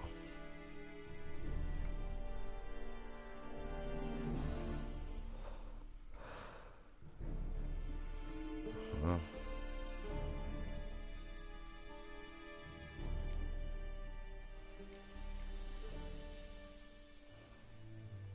Stufe 12. Stufe 2. Ja gut, die können wir gleich mal nehmen.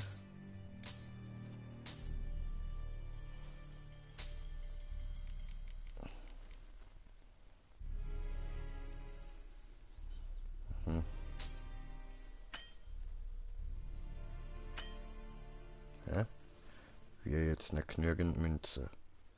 Ah, oh, ich habe falsch geschaut, ich voll Hank. Hoppla, ich habe da oben geschaut, beim Händler seine Münzen, anstatt dort links oben bei meinen.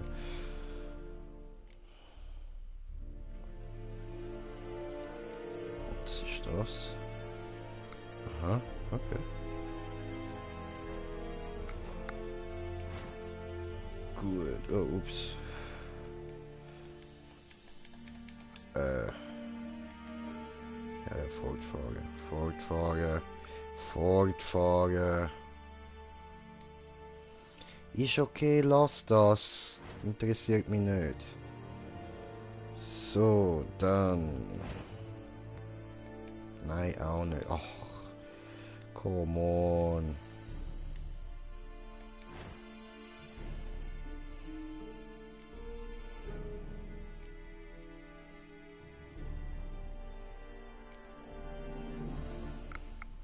Mhm.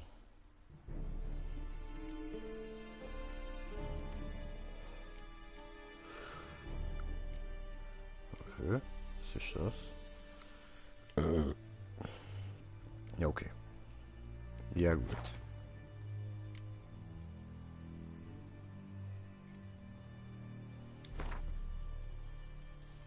Also, hoppla.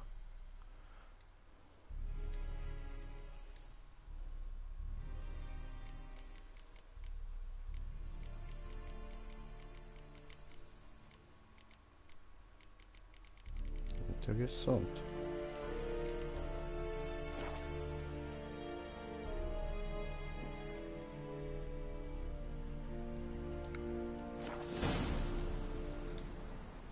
Ich möchte, dass du etwas für mich anfertigst. Ach so, das ist das. Okay, okay, okay. Wie ist die Moral hier im Lager? Denkt ihr, dass ihr gewinnen werdet? Ah, also doch ein Spion. Oder einer, der Ärger machen will. Ich bin nur So ein neugierig. Fotzenknacht, Na ey. schön. Du kannst allen sagen, dass wir diesen Krieg gewinnen werden, weil Radovid verrückt ist. Wie alle wissen. Und weil wir eine sehr gut ausgebildete und ausgerüstete Armee haben. Apropos, bist du hier, um was zu kaufen? Hab ich doch schon. Pisser. Bis dann. Bla bla bla. Inventory.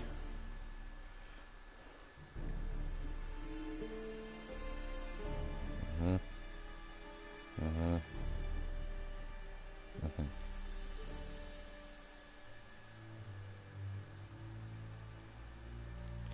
Ja, ist gut.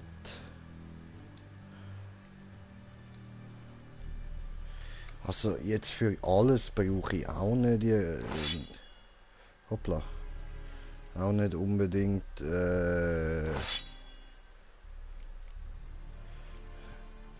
Dings da Bums da. Wie heißt's? Tutorial. So, sorry, ich bin gerade ein bisschen verwirrt gewesen, was ich jetzt da gedruckt habe. So, also, das da. Gut. Was ist das?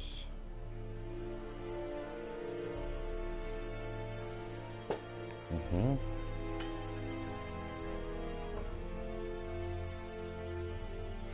Okay.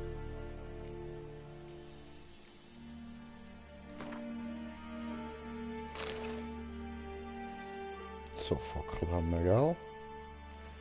Sehr gut. Okay. Gut. Dann gehen wir da rauf. Hallo. Wie viel Korn gibt euer Dorf? Jay von Riva ist Was hier. immer die Exzellenz wünscht. Sieh meine Hände an. Guck hin. Siehst du die Schwielen? Das sind nicht die Hände einer Exzellenz, sondern die eines Bauern. Also reden wir von Bauer zu Bauer. Wie viel könnt ihr geben? 40 Scheffel. Es wäre mehr, Herr. Aber die unseren, ich meine, die Temerier haben uns ausgenommen und... Ihr gebt 30 und das reicht. Einigen wir uns darauf. Und ich will den Transport bald sehen. Danke, Herr. Danke vielmals. Ich habe nur den Dorfältesten und den Schmied Willis bestellt. Und der ist angeblich ein Zwerg. Der bist du nicht. Dafür bist du zu groß.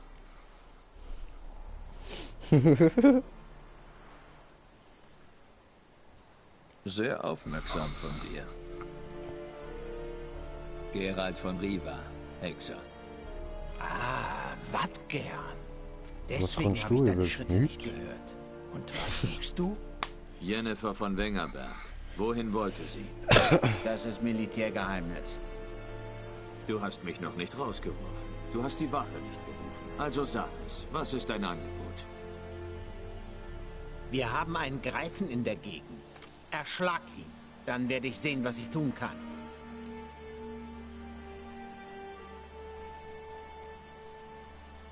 Was kümmert dich der Greif? Mich kümmern die Leute.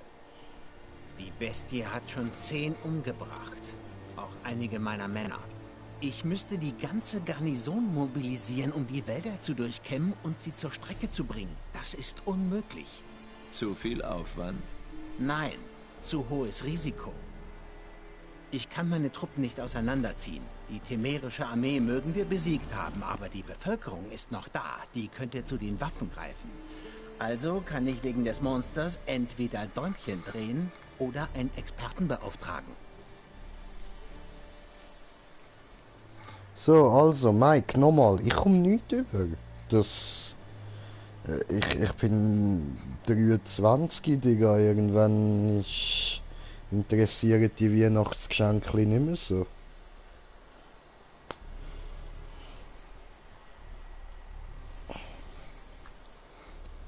Gut, abgemacht. So.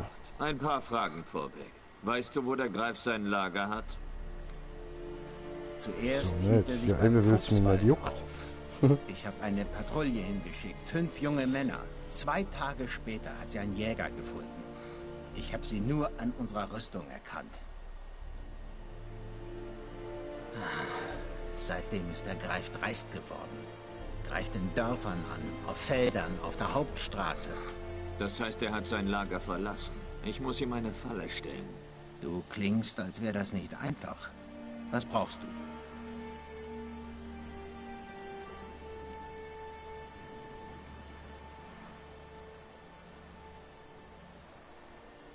Mehr Informationen. Ich brauche mehr Informationen über den Greif.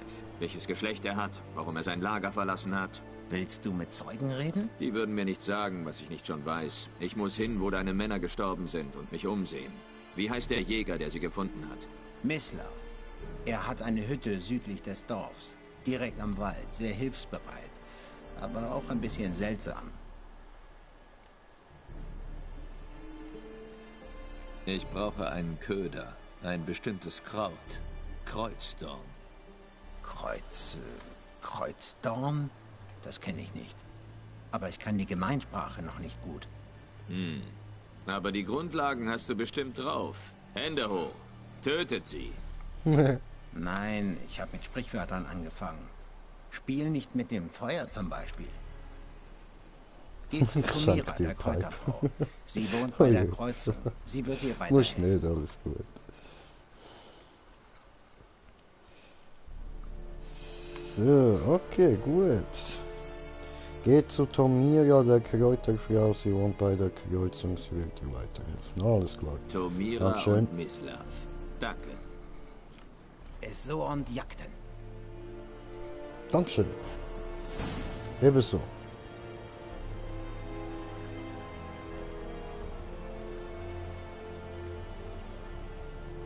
Mhm.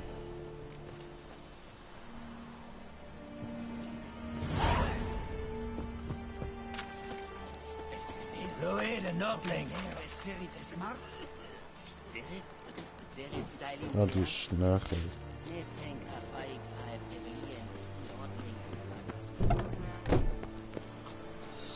So. Ja, Moment, Kommentar.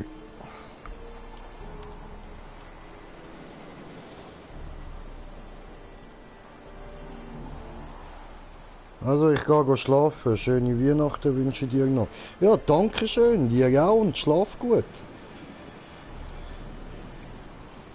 So, und wir machen da noch weiter.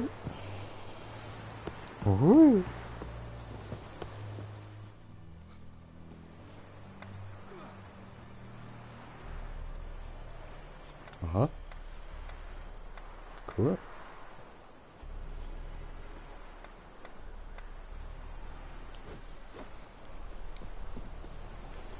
Hoppla.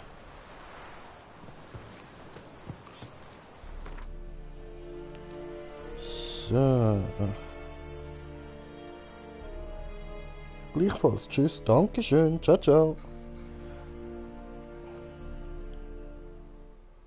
Mhm.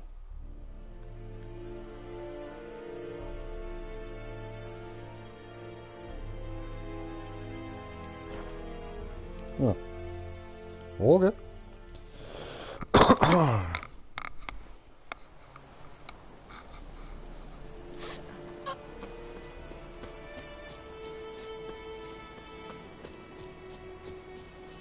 Danke.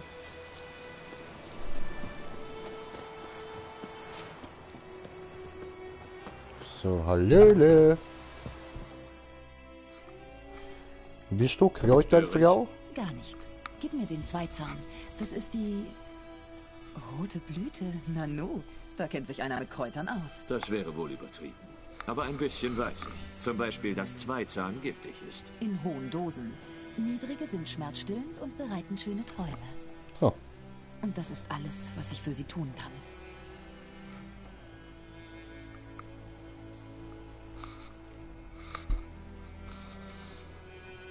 Hat der Greif sie so zugerichtet? Lena? Ja. Hat sie nachts angegriffen. Sie ist durch den Wald gelaufen. Nachts? Durch den Wald? Im Krieg?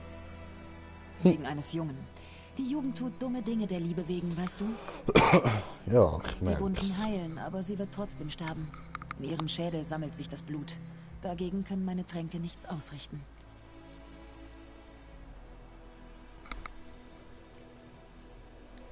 Ich könnte versuchen, ihr mit einem meiner Tränke zu helfen. Schwalbe kann innere Blutungen beheben. Aber Hexertränke sind nichts für Menschen. so stirbt sie auch. Ja, einen friedlichen Tod von deinen Tränken beruhigt. Wenn ich ihr Schwalbe gebe und etwas schief geht, das ganze Dorf wird sie schreien hören. Ich verstehe. Mach, was du meinst. Cool. Ich suche Kreuzdorn. Weißt du, ob in dieser Gegend welcher wächst? Mhm. Am Grund des Flusses, wo er am breitesten ist. Aber du weißt, sobald er nicht mehr im Wasser ist... Stinkt er schlimmer als ein 7 Tage alter Kadaver?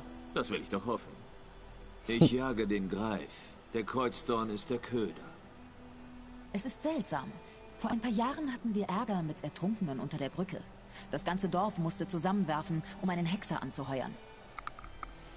Wer kann sich denn jetzt die Belohnung auf den Greifenkopf leisten? Hauptmann Peter sah so und so. Wie schön, dass den Schwarzen an unserem Wohlergehen liegt. Hauptmann Peter.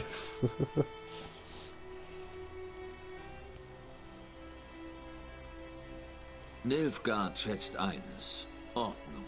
Der Greif stört sie, also muss er weg. Ja, erst werden sie sich um die Monster kümmern, dann um die Leute. Du bist nicht von hier, oder? In dir steckt so viel Bitterkeit. Zu viel für eine Frau, die ihr Leben in einer Hütte mitten im Nirgendwo verbracht hat. Stimmt. Und du hast es eilig. Sonst bräuchtest du keinen Köder, sondern würdest einfach warten, bis der Greif wieder zuschlägt. Ich glaube, wir könnten ein interessantes Gespräch führen. Nächstes Mal vielleicht.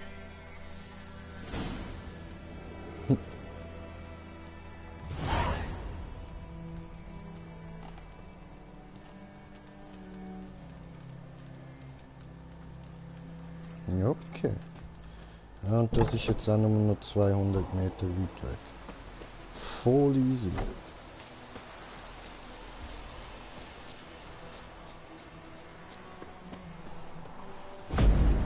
Oh, ups.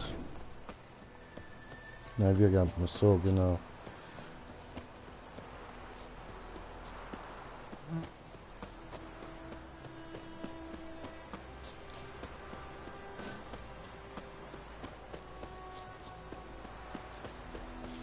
Verfluchtes Ah, Wild. da. Mir schon wieder die Rinde von den Bäumen gefressen.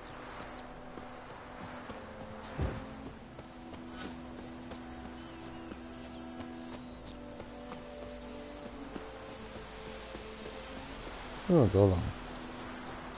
Hallo? Jemand zu Hause? Muss wohl auf der Jagd sein.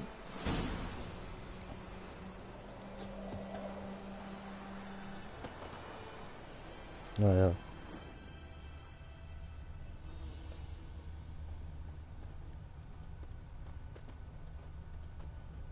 Die Spur ist frisch. Mislav ist gerade weggegangen.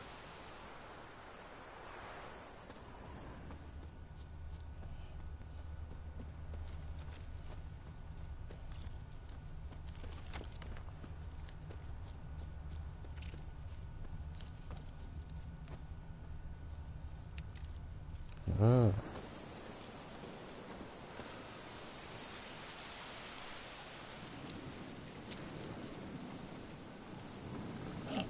Okay, cool. Bist du Mislav? Hörst du das? Wölfe?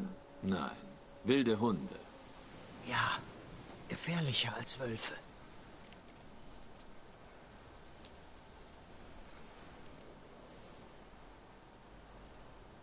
Hunde gefährlicher als Wölfe? Wohl kaum. Es stimmt. Weißt du warum? Nein, aber du wirst es mir wohl sagen. Wölfe jagen, um zu fressen. Wilde Hunde töten zum Vergnügen. Genau wie Menschen. Ja, sie haben viel von uns gelernt. Warum nicht auch Grausamkeit? Halt. Ich bin eher Großwildjäger. Die Nilfgaarder, die der Greif getötet hat. Wo hast du sie gefunden? Ah, verstehe. Du bist ein Hexer. Der Monsterschlechter, von dem sie im Dorf reden? Mhm. Aha. Ich zeig's dir, sicher. Aber ich muss diese Köter töten, bevor sie jemanden verletzen. Hilfst du mir? Falls es dir nichts ausmacht, dir an ihnen die Silberklinge stumpf zu machen.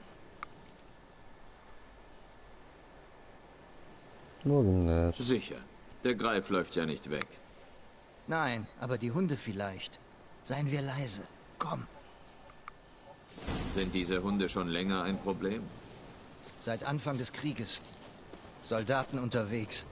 Vergewaltigen Frauen. Erwürgen sie. Töten ihre Männer zum Spaß. Sogar Kühe schlachten sie. Aber Hunde? Vielleicht ein Tritt im Vorbeigehen. Nicht mehr. Und die Streuner bilden dann Rudel. Sie sind ausgehungert. Nur fällt zu spät. Verdammt, Noch ein bist du Angriff. hässlich.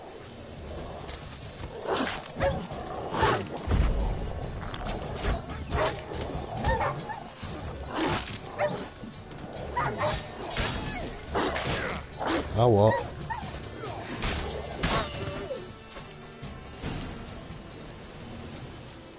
Okay. Hat klappt.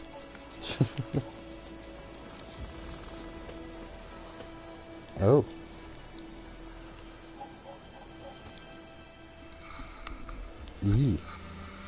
Dieter. Du kennst ihn? Wir haben zusammen im Herrenhaus gedient, wo jetzt die Armee der Schwarzen lagert. Er war Stallbursche, ich Jäger. Aber das war bevor... Jedenfalls ist es lange her.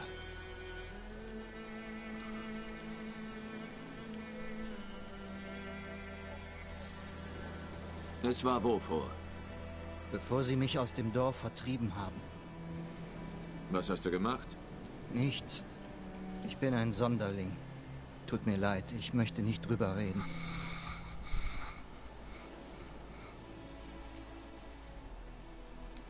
Ich bin auch ein Sonderling. Ja, aber von anderer Art. Wenn es Lykanthropie ist, kann ich helfen. Was? Lykanthropie, Werwölfe. Ich hatte schon einige Fälle. Meistens ist es ein schlichter Fluch, der... Florian, der Sohn des Herrn, und ich liebten uns. Oh, what the fuck. Dieter hat uns im Stall überrascht. Mich haben sie verjagt. Florian hat sich aufgehängt. Der Herr begann das Saufen und das Gut verfiel. Jetzt weißt du es.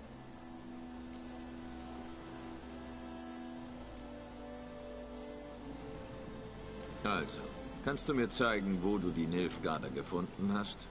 Da geht mir nicht drüber. Der Greif. Weißt du etwas über ihn? Oh, nicht viel. Gehört nicht zu meiner üblichen Beute. Du aber zu seiner. Schon deine Überlebensinstinkte sollten dich aufpassen lassen. Ich gehe leise durch die Wälder. Mich hört und sieht kein Greif.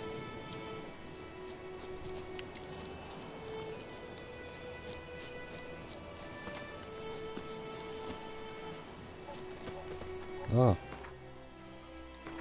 Ups.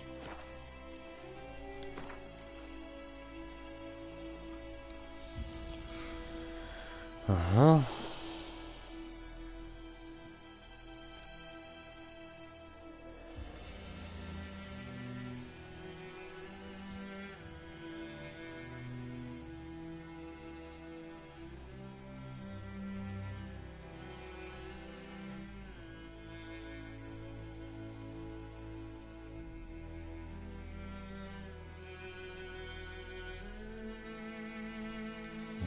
Okay.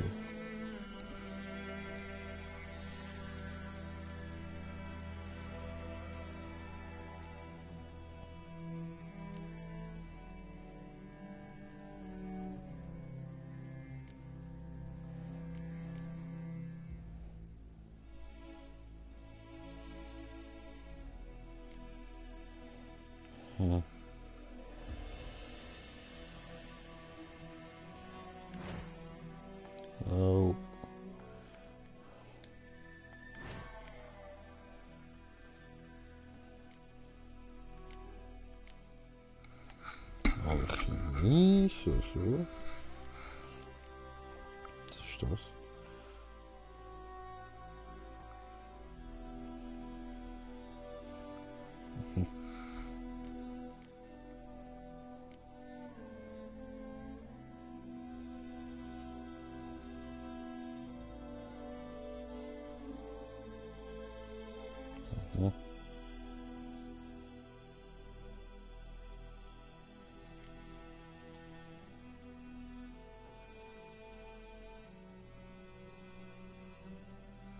Oh, cool.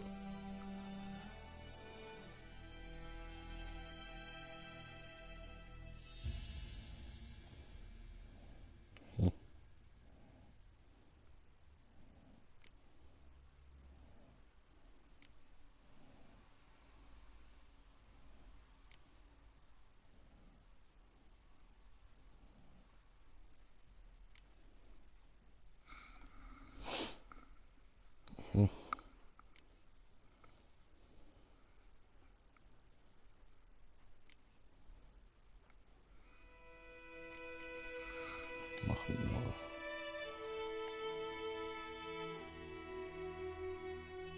Die sind da.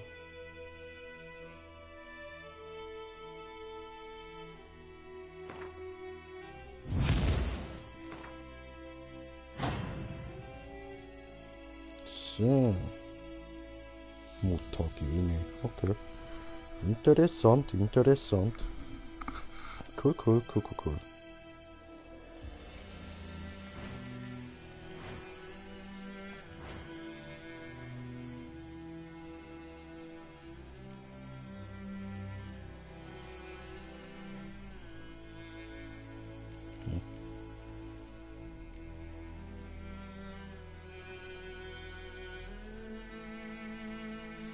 Okay, okay. Interessant.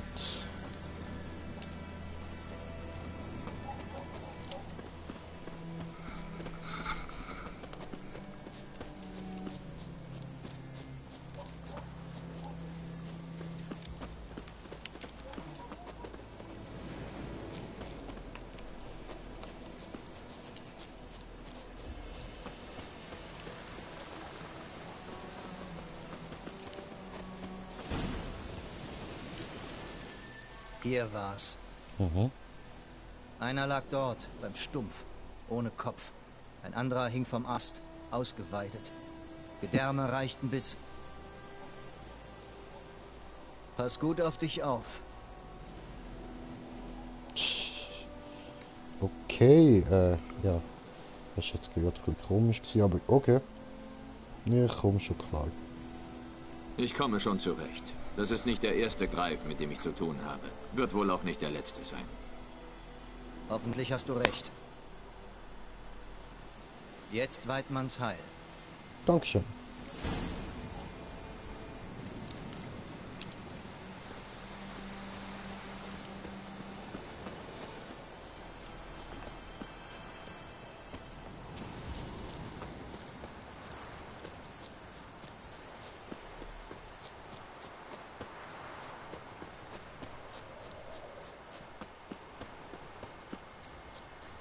So.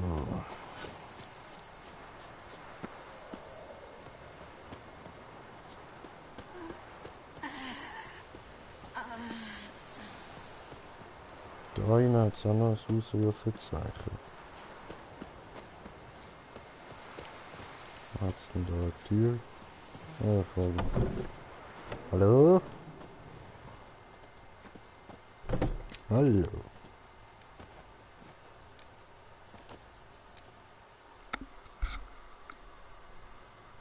Sei gegrüßt. Ein Hexer. Hast du die Nachricht gelesen? Wegen des Brunnens? Brunnen? Das höre ich zum ersten Mal. Gibt es ein Problem? Ja, darin spukt es. Schon seit über 20 Jahren. 20? Warum hängt ihr dann jetzt erst eine Bekanntmachung aus? Weil wir unser Wasser bisher aus dem Fluss geholt haben. Aber seit der Schlacht treiben so viele Leichen darin, dass er verseucht ist. Meine Tochter Hanni ist furchtbar krank davon geworden. Sie behält nichts mehr bei sich und es geht ihr immer schlechter. Und Nani geht's noch gut. Die Kräuterfrau meint, dass man Fieber durch Trinken bekämpft. Nicht von Bier oder Wein, sondern von klarem Wasser. Woher soll ich das nehmen, wenn nicht aus dem Brunnen?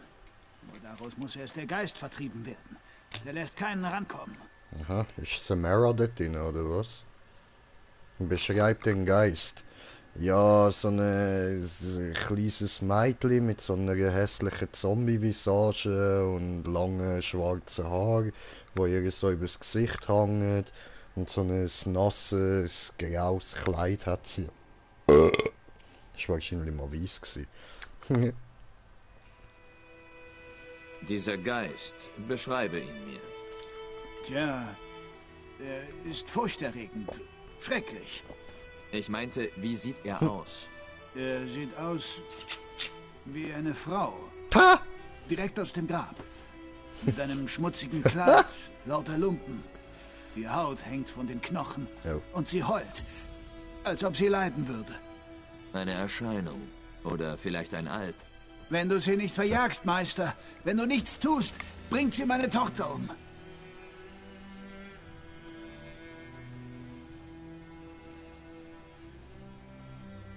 Ich habe Mitleid. Aber das ist doch mein Beruf. Reden wir über meine Belohnung. Stimmt was mit der Bezahlung nicht?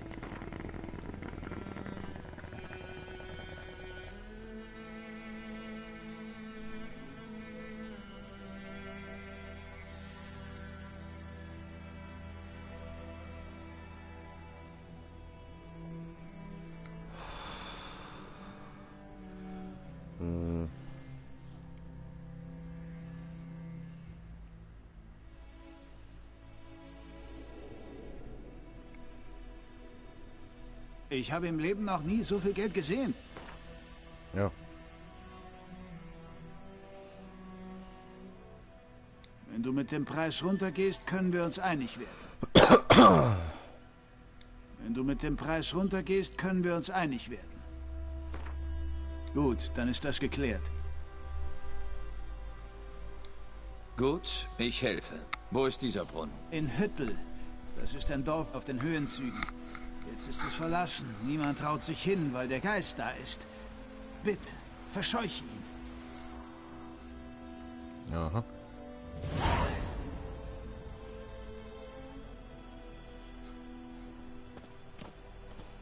Okay, aber das machen wir jetzt anders mal.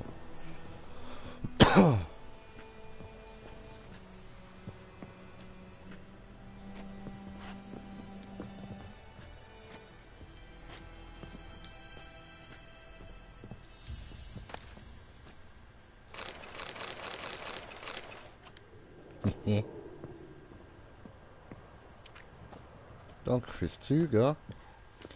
So, da geht's raus. Ciao.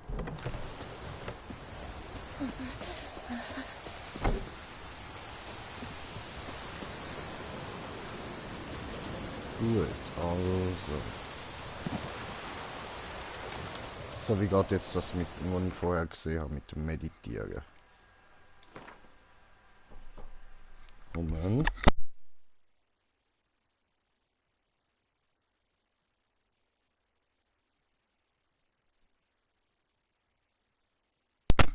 So, also.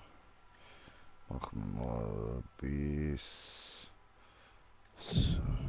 8. Ah, das ist wie bei Skyrim, nice.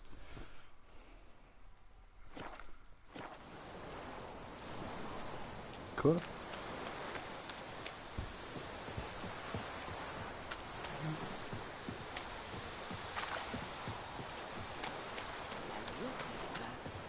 Hey, jemand zu Hause?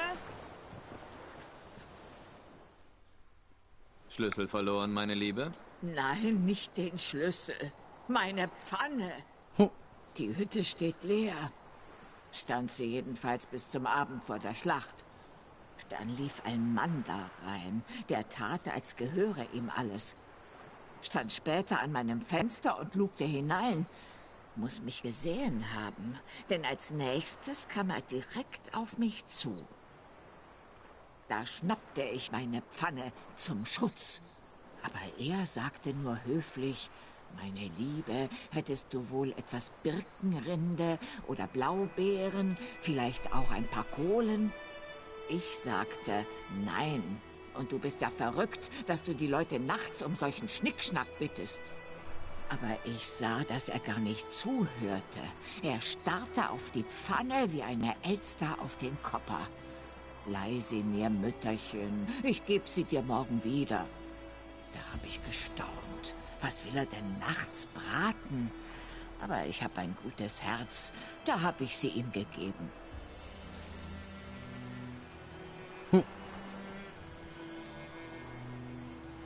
Interessant. Und was geschah dann? Vor Tagesanbruch kam noch ein anderer angeritten.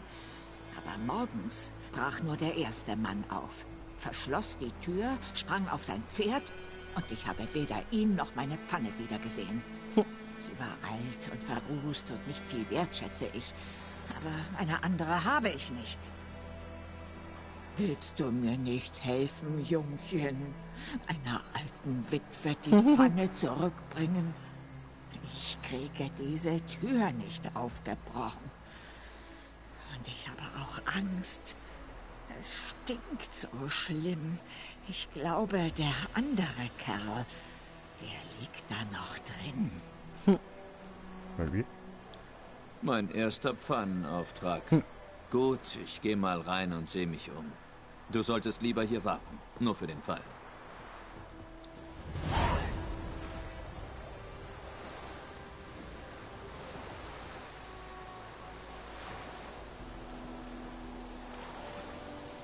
Oh ja. Also, dann machen wir erst mal so.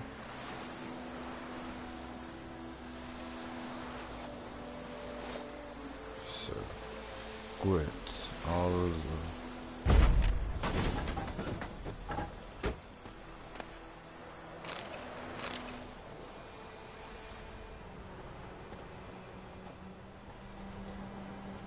Eine Leiche. Das erklärt den Gestank.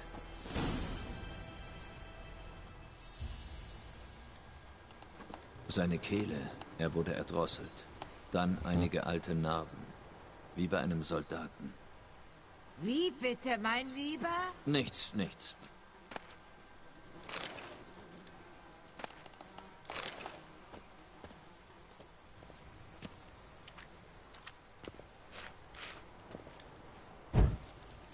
So, ein bisschen hell machen da rein.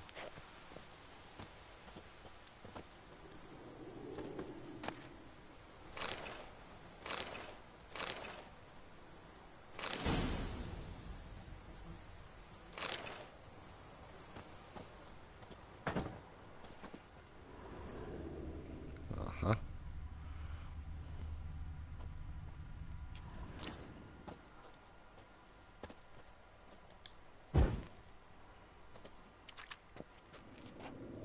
Dokumente, fast komplett verbrannt. Ein paar Fetzen sind noch leserlich. Und wenn ich mit mir selbst rede, heißt es, ich wäre übergeschnappt. Ah, die unbezahlbare Bratpfanne. Sauber geschrubbt. Der geheimnisvolle Mann hat wohl weniger die Pfanne gebraucht, als vielmehr den Ruß zum Tinte machen und Briefe schreiben. Hast du die Pfanne gefunden, ja? Ja.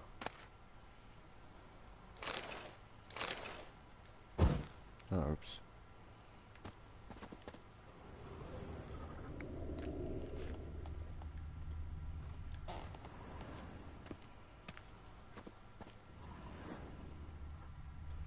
Kinderarznei bis.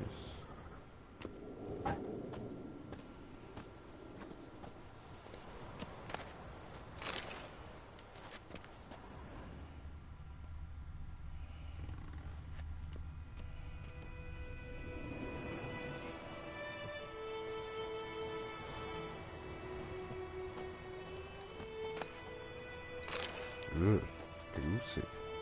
So habe ich das mitgenommen.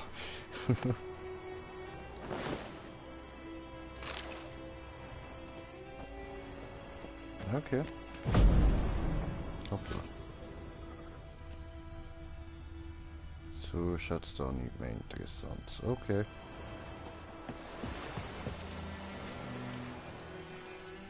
Hier, deine Bratpfanne. Meine, Toll, aber die war völlig verrußt. In dieser hier könnte ich mich spiegeln, wenn ich wollte. Aber die Zeiten sind lang vorbei. Der Mann hat den Ruß gebraucht. Er hat ihn abgeschabt, um Tinte daraus zu machen. Musste wohl dringend einen Brief schreiben. Und hat Islands ein paar andere Dokumente verbrannt. Und der andere Mann? Er ist tot. Ruf ein paar Jungs und begrabt ihn beim Dorf. Aber tief, damit die Leichenfresser ihn auch nicht ausgraben. Ich rate euch gut. Sagt den Schwarzen nichts von der Sache. Warte mal, du hast dir ein Zeichen meiner Dankbarkeit verdient. Hier, Söhnchen, für die Reise. Dankeschön. Ich brate mir einen Weißfisch zum Essen oder einen Hecht.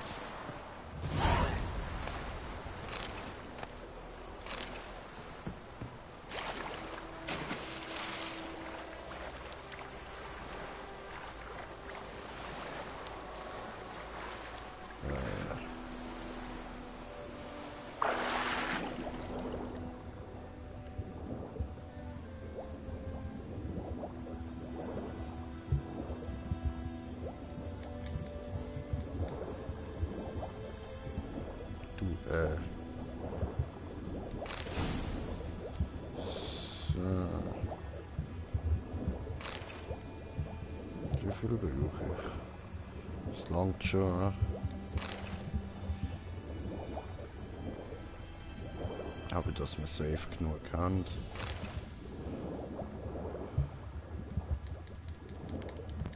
Hey!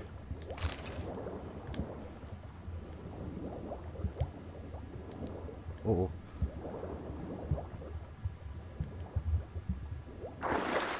Ah.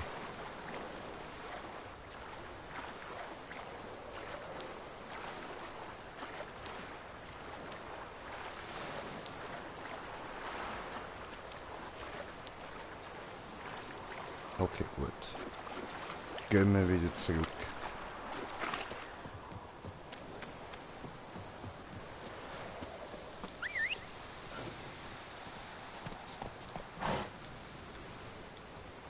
Ja, hallo? Dankeschön. Los, los!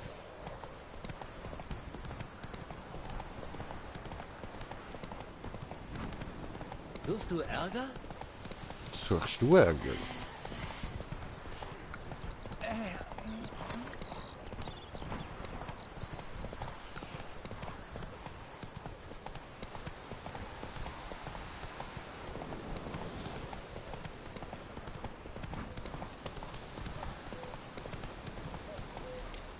So. Hoppla.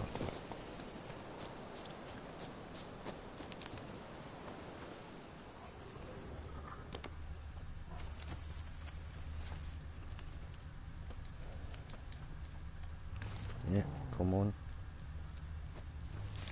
Der Boden ist schwarz, gesättigt mit Blut.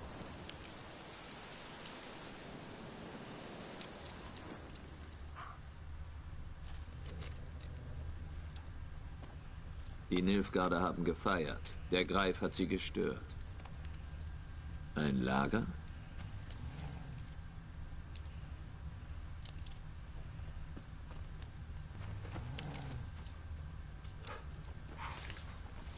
Was ist denn das?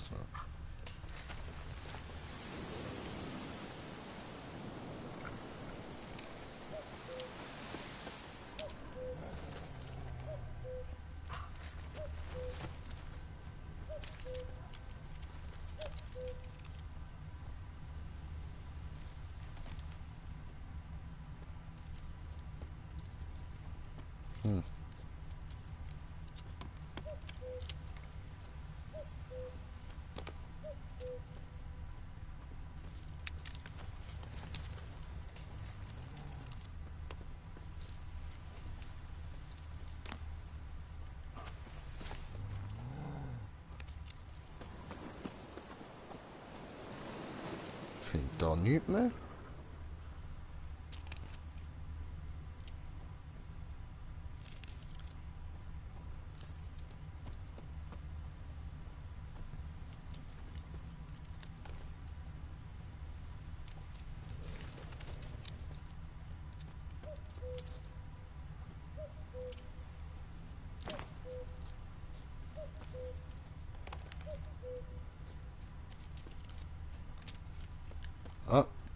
Diese Spuren sind älter und tiefer. Schwer gepanzert. Wohl Nilfgaarder. Aha.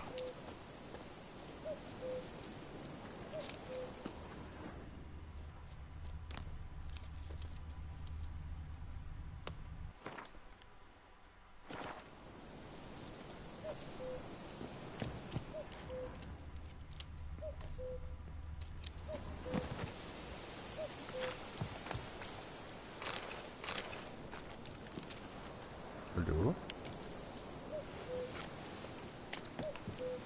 Ach so.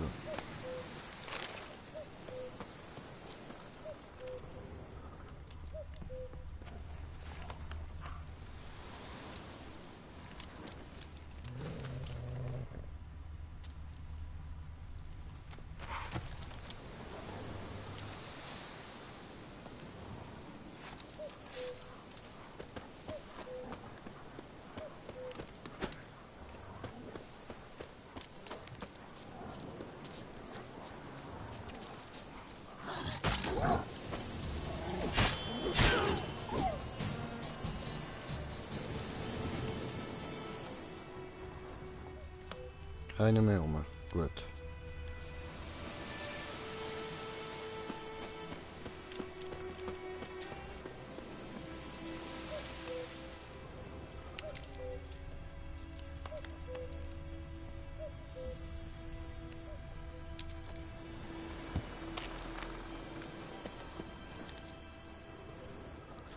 Hm.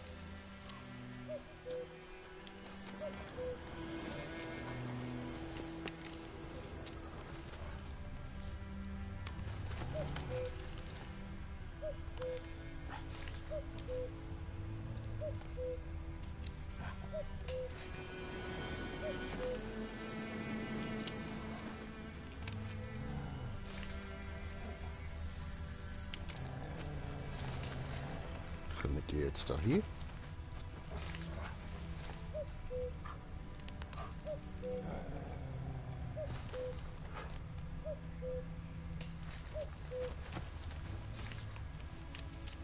Können die überhaupt aufhören? Ist die andere Frage. Na ja.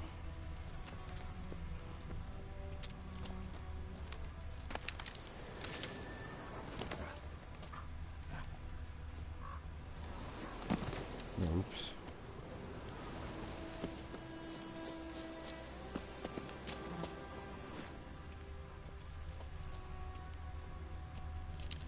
Überall. Oh.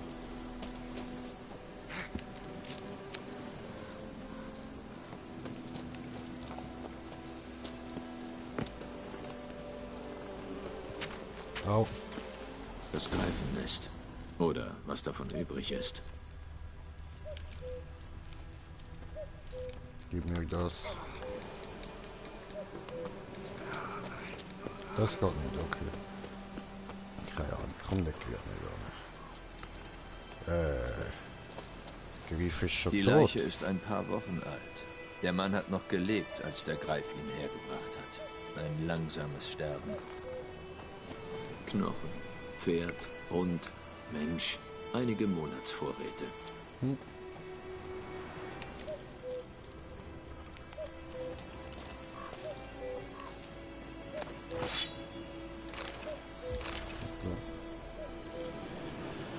Habe ich nicht gesehen, was das für ein Schwert ist.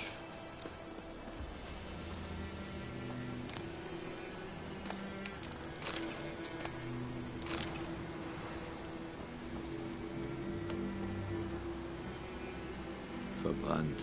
Das können nur Menschen getan haben. Ja, klar.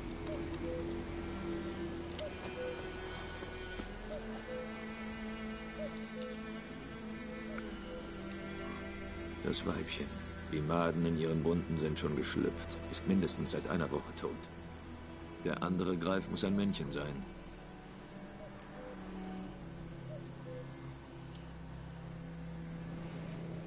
Tiefe Schnitte am ganzen Körper. Kein Tropfen Blut am Schnabel und an den Klauen. Hat sich nicht verteidigt. Müssen sich angeschlichen haben, als es schlief.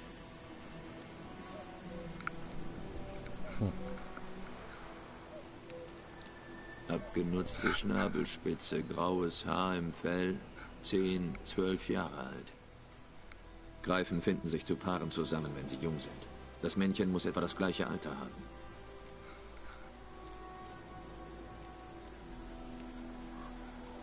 Dicker Schaft, dichte Fahne, ein Königsgreif.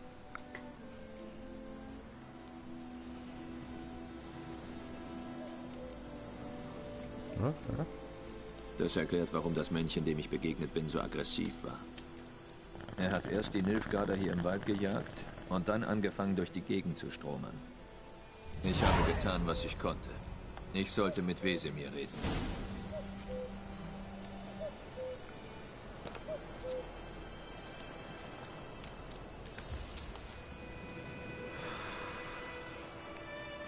Okay. Okay.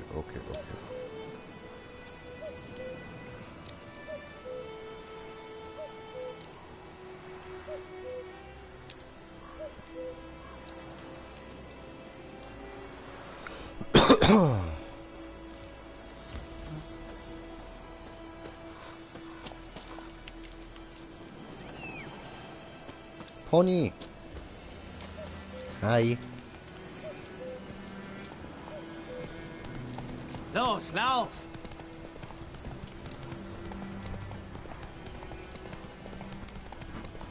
Ah, da lang. Da lang.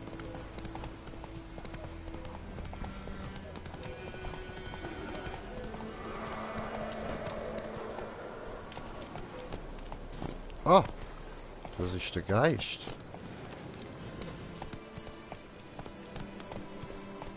Okay, ja, auf den habe ich aber gar keinen Bock.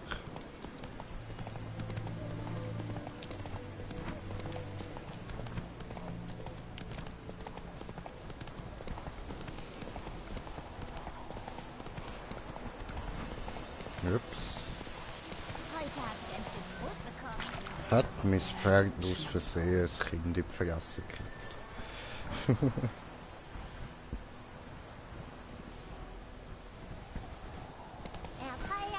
Oha, that's it. So. Ist da irgendwo ein Schmied oder so? Nee.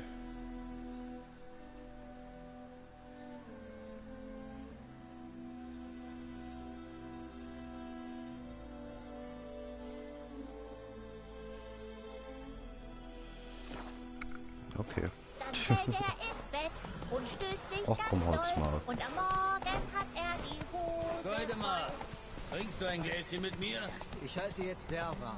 Suchst du Ärger? Schwör. Am anderen Flussufer. Bojan Klimit. Guter Mann, Meister Hexer. Obwohl er... Schon gut. Ja? Okay. Was ist denn, Wolf? Es gibt gute und schlechte Neuigkeiten. Die gute zuerst. Der Hauptmann der nilfgaardischen Garnison weiß, wo Yennefer hin ist. Die schlechte. Wir müssen den Greif für ihn töten. Was sollte er sonst von 2 Hexern verlangen? Weiter. Sag mir, was du weißt. Der Greif hat sein Lager verlassen. Wir müssen einen Köder auslegen und eine Falle stellen. Und? Wie geht's voran damit?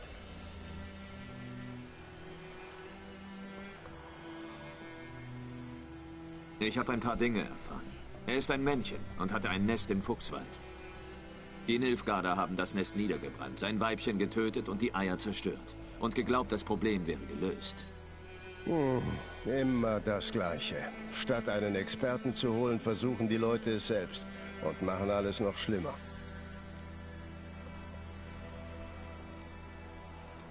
Ich hab den Kreuzdorn. Das sollte klappen wie am Schnürchen. Intensives Aroma. Gestank wohl eher. Du Stadtjunge. Verwesung, Dung, Pisse. Das sind übliche Gerüche auf dem Land. Weißt du noch? Die Jagd auf den Zeugel in dieser Müllhalde in Dreiberg. Du hast den halben nächsten Tag gebadet und dich geschrubbt. Wie könnte ich das vergessen? Wirst du je aufhören, es zu erwähnen? Schön. Wenn alles soweit ist, sag Bescheid. Dann legen wir los. Jawohl. Ich bin bereit. Warten bringt nichts. Suchen wir einen guten Ort für einen Hinterhalt. Ich weiß schon einen. Die andere Flussseite. Da sind Felder und ein Wäldchen. Viel Platz und weit genug weg, dass uns niemand in die Quere kommt. Gut, wir treffen uns dort. Okidok.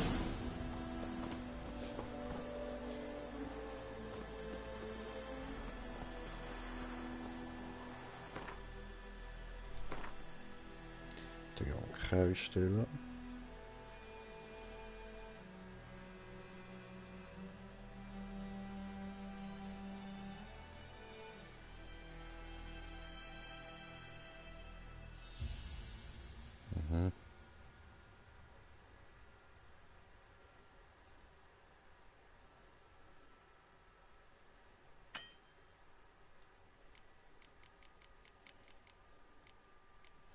Tränke.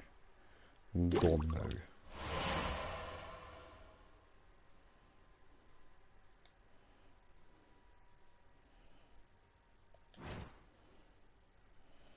So.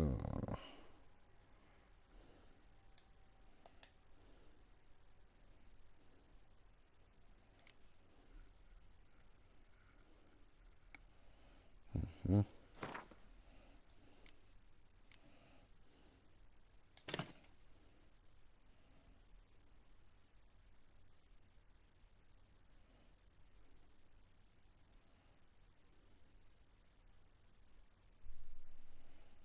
Okay.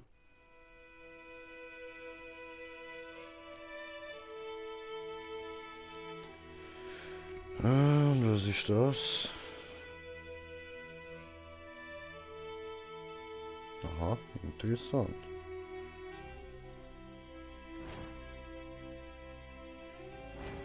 Hoppla.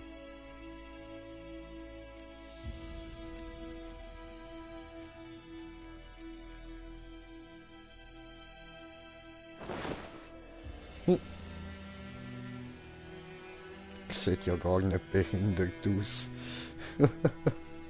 Aber hey, sie gibt eins mehr Rüstung.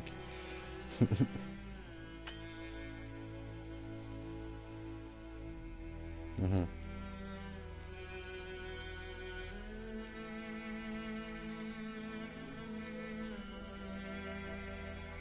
Ah, der Haken auf der Seite, das habe ich mich schon die ganze Zeit gefragt, für was der ist. Es ist also für eine Trophäe, aha. Cool, cool.